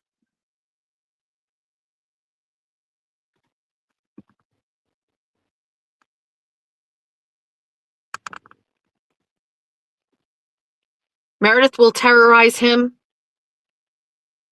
I don't know.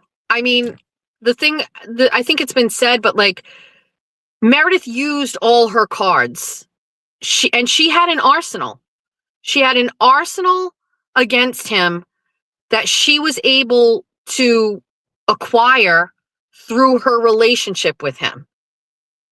So throughout the year and a half that they were together, she comprised an arsenal of screenshots, data, conversations, work-related things. She comprised a whole arsenal of things that she could use. And during this valid truth journey of a breakup that he had, she used every weapon she had.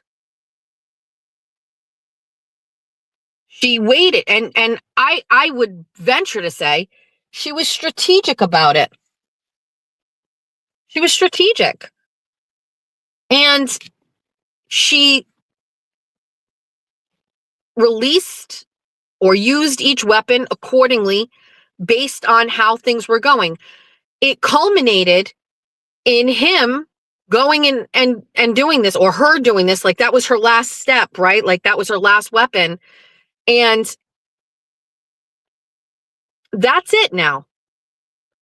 She doesn't have the access any longer. She doesn't have the ability to acquire more info or more weapons. She's done. She has nothing left. So if this goes in her favor and she gets a restraining or he gets if there's no restraining order, she's limited on what she can do. And quite frankly, if she continues, it's only going to highlight what everybody already else knows, which is she is a real problem when it comes to like the men in her life and relationships. And that's it.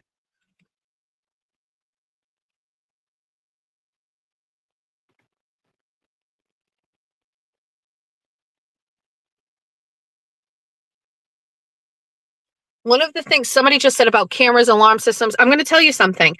When this stuff happened with me, what is the first thing I did? I went and bought Ring cameras. First I bought 1, then I bought 2, and then I bought 3. I didn't fuck around. You have to be in that like proactive, like defensive era all the time. You know, like nobody was going to say like, oh, they went to the police and they said she drove by my work and yelled, fuck you. And here we have a blurry picture of a car driving by at that time that looks like hers. Oh, okay, well, if I had a camera in my driveway, you'd be able to see my car was there during that time. I was always trying to protect myself. Suffocatingly to a point, to be honest with you. I think, is just who likes to live that way. It sucks. Anyway. All right. We will report back. Okay. And I'm going to tell you something. If you're one of the people who have done cocaine, okay, whatever, ignore this statement and don't get upset with me. But I'm going to tell you something.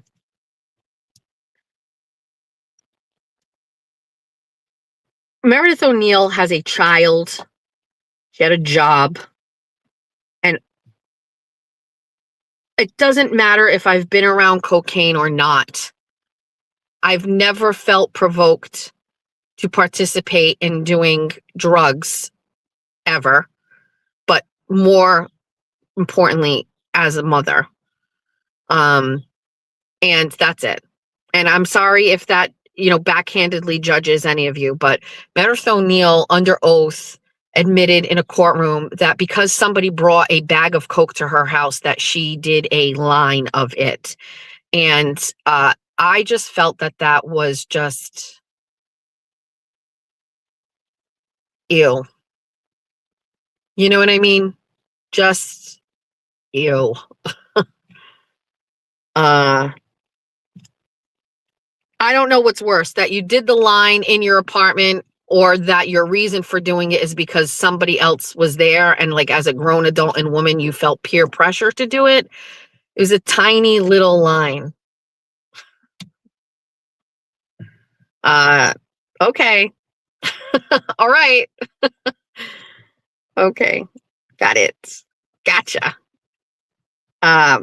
Like not in your 20s before you had kids at a club? Okay. Like as an adult, like recently? Okay. All right. All righty. I don't know. Judgy. I don't believe there is court today. I believe that the order is just going to be entered. If I'm correct.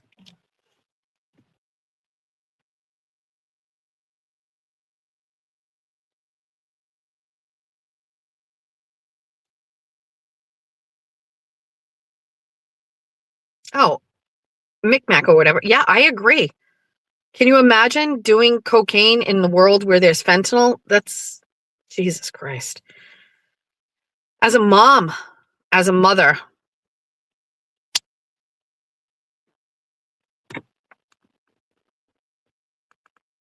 Jess, you would have said someone go through your computer too. You wouldn't say I have one password for everything.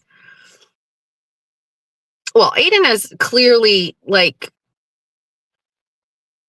I can see like as I get a bigger base, as I get more followers, things I used to do when I was smaller, I can't do now. I bet there is some sort of level of like not changing things, ease of access to stuff. But I told you all, this was like from back in the fall. 5150 is the reason I change my passwords every Monday. I change my passwords all the fucking time. I'm not kidding you. I'm not kidding you.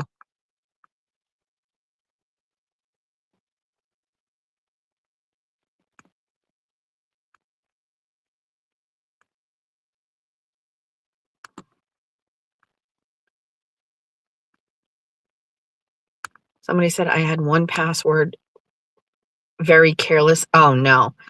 No, I wish I could find it, but I saw something one time a while ago, one time, two times, where like it showed the risk of getting your password hacked was if you had so many characters, if you had so many numbers or characters, if you had so many things, blah, blah, blah, blah, blah. Like, and it showed you, like, if you did this, the chance of getting hacked or somebody knowing your account was like 1 in like 30 million. And so I'm not going to share, but like what I do with my passwords, I now have a pattern of how I change my passwords. I'm not going to get into that, but like I change my passwords frequently.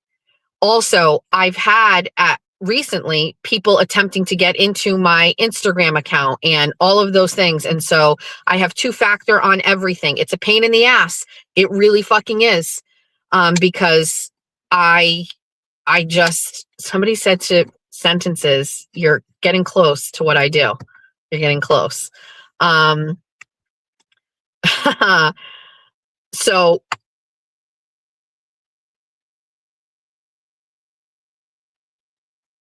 it's tough, it sucks, it's complicated. And if I ever have to change a password or I'm on a different device, it sucks. I fucking hate it. It's the worst thing in the world.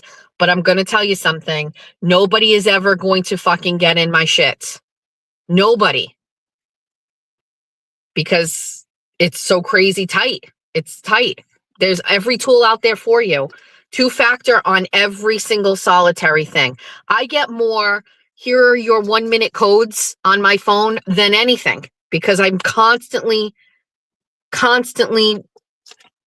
like trying to, I have 2 phones, I have 4 devices. It's worth it.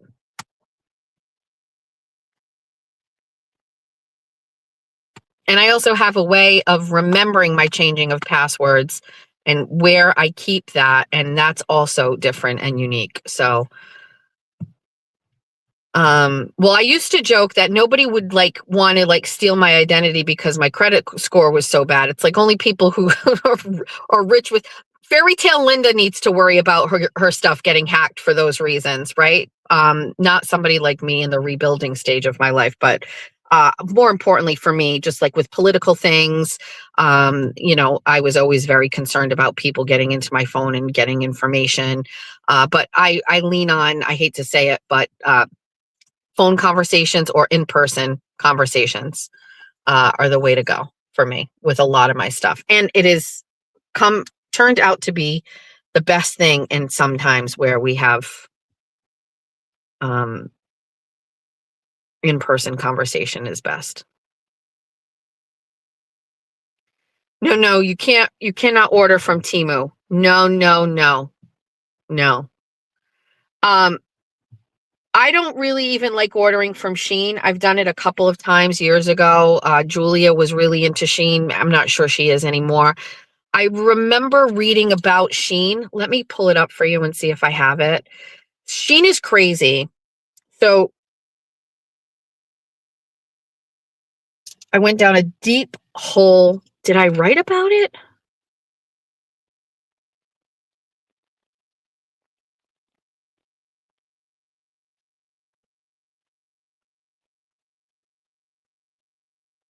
I feel like I wrote about something on Fall River Report. Let me get this. Hold on one second.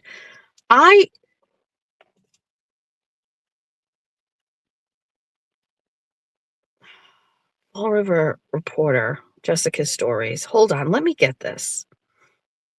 I didn't write about this. I wrote about Sephora. I wrote about the Sephora girlies, like the kids coming into Sephora.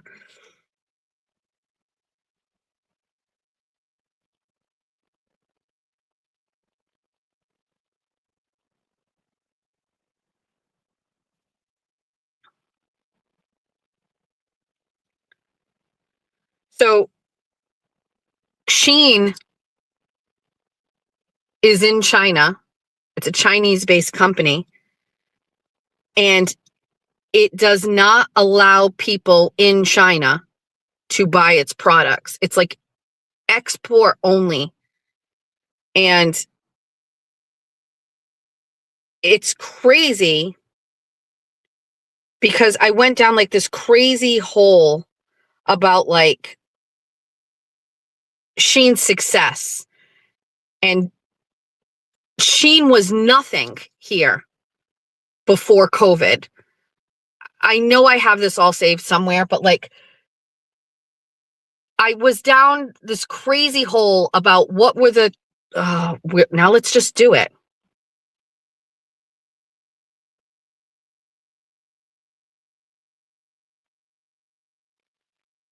The top 10 online realtors, okay? Currently right now in the United States.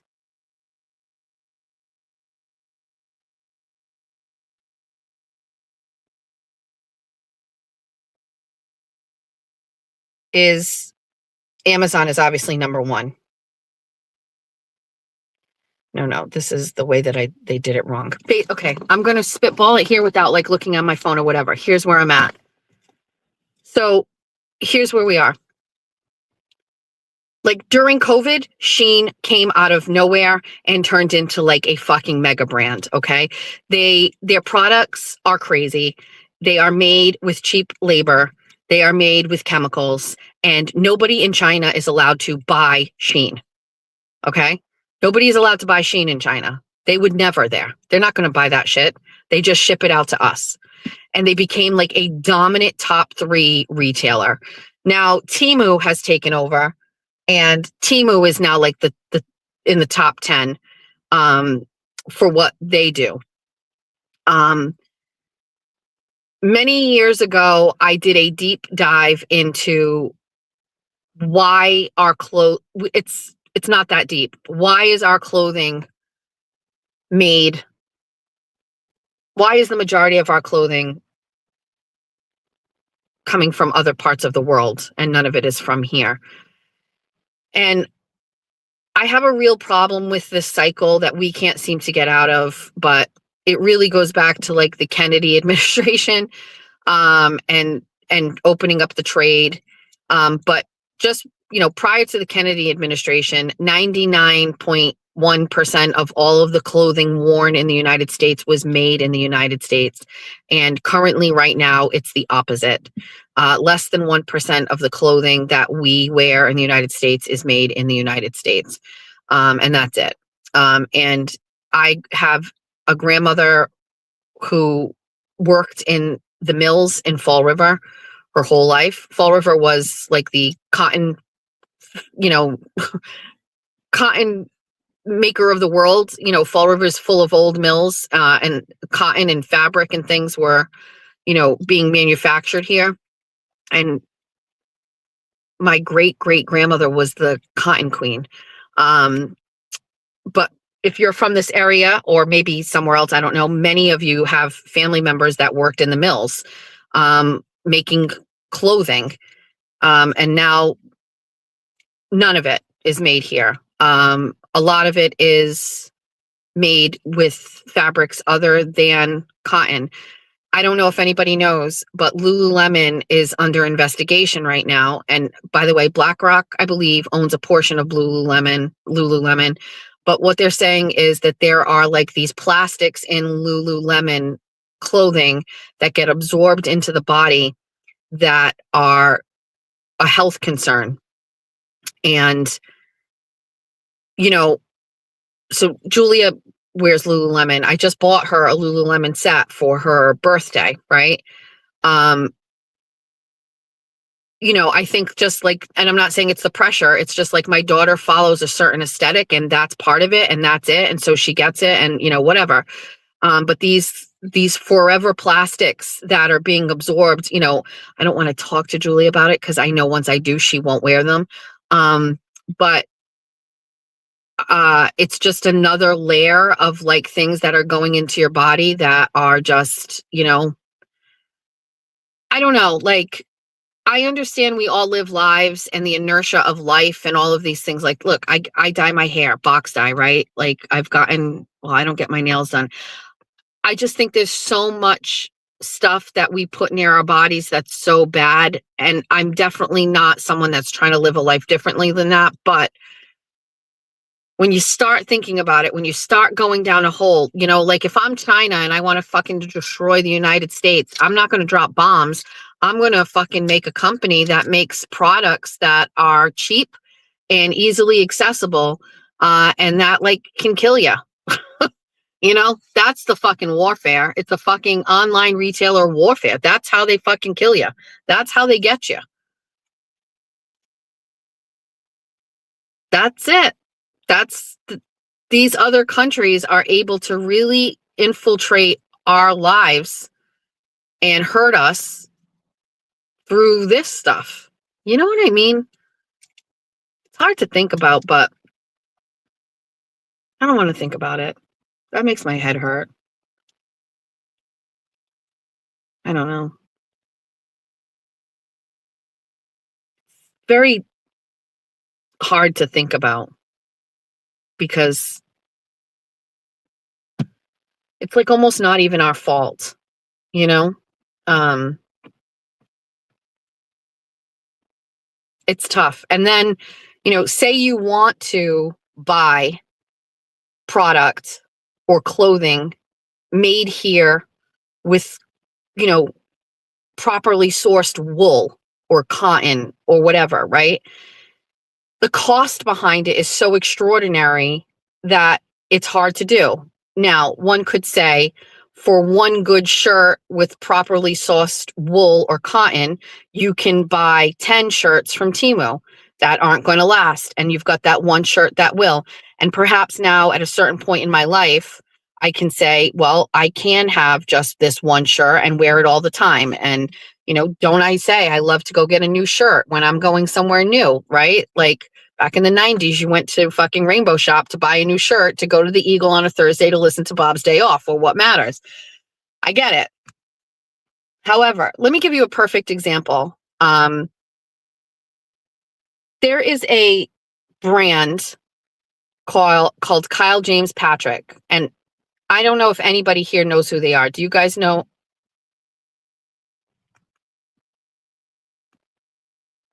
Do you guys know what that is?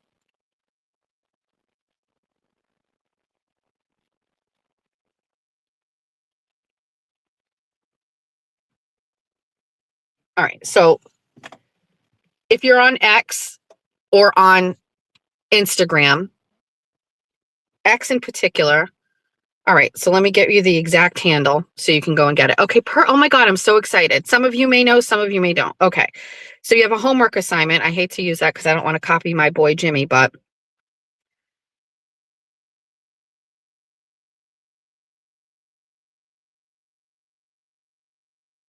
okay. So you want to go to Twitter. The handle is @KJP. Kyle James Patrick, but it's Kyle, Kiel, James Patrick. I have been following them for, it's definitely over 10 years. I can tell you that. It's probably like 15 years. You have a mission. Okay. So currently right now, Kyle James Patrick has 74,000 followers. So they have a flagship store. They're New England based. They're in this area. They have a flagship store in Newport. I was there this past weekend. And they are a quintessential New England brand. They produce all of their clothing. They have a great style. He has a wife. She used to have a blog. It was something Pearls. I don't know if she still does it anymore, but his wife name is Sarah. They have a son named Harry, and they essentially everything is, now listen, I get it. It's not everybody's style. It's my style, but they produce and manufacture all their clothing in Rhode Island, I believe. And so I went into the store, right? everything is made here. It's all made in America. It's all American clothing. And I think he was actually talking about wool and sourced wool. Heading up to Harmony, Maine this morning to see a guy about wool. Love this. Like, this is the kind of shit. The handle is at KJP. Comment on his post and say Jess Machado Show sent you. Let me share a post and then you guys can find it on mine. How about that? That's the way to do it. Let's do this one right here. He's in my head because he's talking about like his product in American made. And I feel like he's getting some traction that more than ever. But my thing is this. I went into KJP this week in Newport and it's very expensive. It's wonderful product. It's well done. It's well done. It's American made, but it's expensive. The screenshot at the top, my thumbnail is me getting a membership from, and I just used that as my thumbnail this morning. I'm sorry, I didn't think that it would confuse people. But it's expensive. So I guess the way that we have to look at this is, do we and can we afford to pay more for something better and done right? Doesn't it feel better to us if we go and buy a t-shirt from KJP that's $50 as opposed to buying 4 shirts from Temu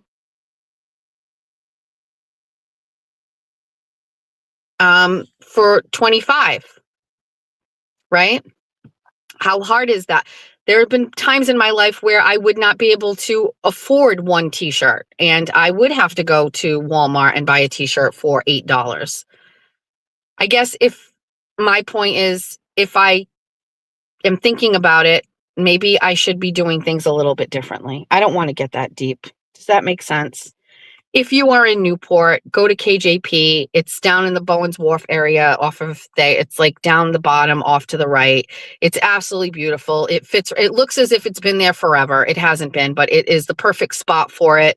I love their commitment to like the style and the aesthetic and also to like properly sourced materials and also like America. They're pro fucking America. There's no politics involved. Okay. I don't know if they're Republicans or Democrats. They got JFK shit all over the place. Their commitment to this country, their brand emanates a love for the United States. And I love that. Okay. You're doing this now with your bedding, all natural materials. I did that. I don't know if I told you about that, but like one of like my things I purchased with my money, right? Like I said, oh, there'd be signs, was I bought all cotton sheets and a cotton comforter. The problem is they're pilling faster and I don't know why. So maybe I didn't get as good as I should. But anyway, that's my take on it, you know? And I'm also very lucky I have a child like Georgia who sees this from that lens already. Like Georgia was talking to me this morning on the car ride about how I don't know, it's probably because her sister bought a house and is getting married, but Georgia at 17, or she'll be 17 at the end of the month, is like, you know, I also want to buy a house right when I get out of college. And I was like, well, then you have to do it the same way. You have to live at home when you get out of college. You have to live here for 2 years. You have to not spend, and you need to live at home and bank as much as you can for a couple of years. And she goes, she's still young, but she was like, you know, they saved so much money, you know, Aiden saved so much money in those 2 years to buy Julia's boyfriend or fiance, saved so much money in those 2 years because he's got a really great job. And, you know, I don't know if I'll be able to do that. And I said, well, it's all relative. They bought a multifamily house, right? You won't need a house that big. Georgia doesn't want to buy a multifamily. Georgia just wants a small little house with a little bit of land for some chickens. So I said, so say you go into the job industry you want and you're not making $100,000 a year to start. You know what I mean? Living at home, you'll still be able to save what's relative to buying a smaller home or whatever. You know what I mean? You can still do the same thing, just on a different scale to whatever makes you happy. Georgia is not a consumer. Georgia is a reuse, recycle person. She shops as much as she can, thrifting. You know, she definitely likes getting a good pair of jeans and her cowboy boots and things like that. But Georgia has it in her, like, and I'm not saying in her, it's through me talking about these things. Like, there's no shame in recycling. There's no shame in reusing. You know, like, Georgia appeals to all of those parts of me, like the artistic side, the creative side, the, like, we don't care about shit side. It's interesting to see a human like that, where she, like, you know, that's how she's just going to live her life. You know what I mean? You know, I can totally envision my daughter's home and what it will look. The same way I can envision my oldest daughter's home and what it will look like, I can envision my youngest daughter's home and what it will look like. They're two very different things. And Jack, from what I gather, his will look like what his wife's wants it to look like. That's that, because we're raising a good boy. So that's that. Can I get out of this car? I'm going in the house. I'm going to check in with Aiden. We'll see you tonight, 7:30. I will do that. I can't believe this has been 2.5 hours. We've lived a whole life. We will have a show tonight, and we'll see whatever happens, okay? Sun salutations. Hold on, let's do that. Sun salutations is you just stop, you stretch, you look up at the sky.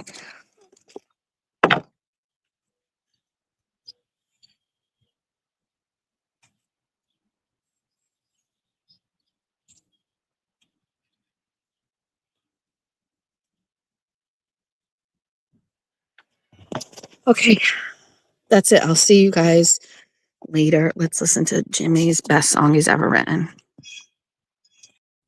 It's all your favorite Jess Machado songs on one CD. Wake up in the morning feeling like P. Diddy. Grab my glasses, I'm out the door. I'm gonna hit this city. Before I leave, brush my teeth, say goodbye to Jack. When I leave for Bunny After Dark, I'm not coming back. It's all the hits you've always loved in one place. Just so everyone knows, it's alright because I got Jeff his new guitar. And that's okay, cause my family is the best thing for me. Whether you're singing in the car by yourself or hanging out with your besties, there's a song for everybody. How much is that coffee at Society? Last week it was 50 cents less. How much is that coffee at Society? I don't care if this causes a mess. Recruiting seagulls, dishing about politics, or just straight up gossiping, this is the CD for you. One low price of $19.99. The chat I can't see. I'm driving and the sun's in my eyes. I love 24 on 24. I said I'm getting all the views.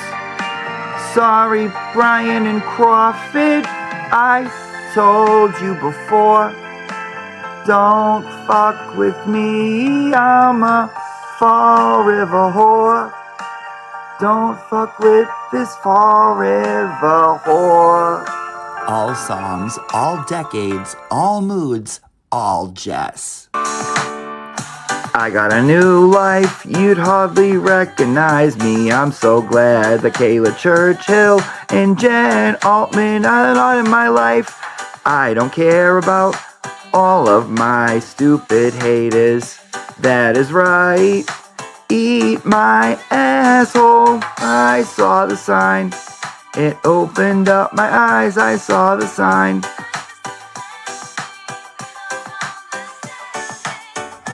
Get out of bed and call today.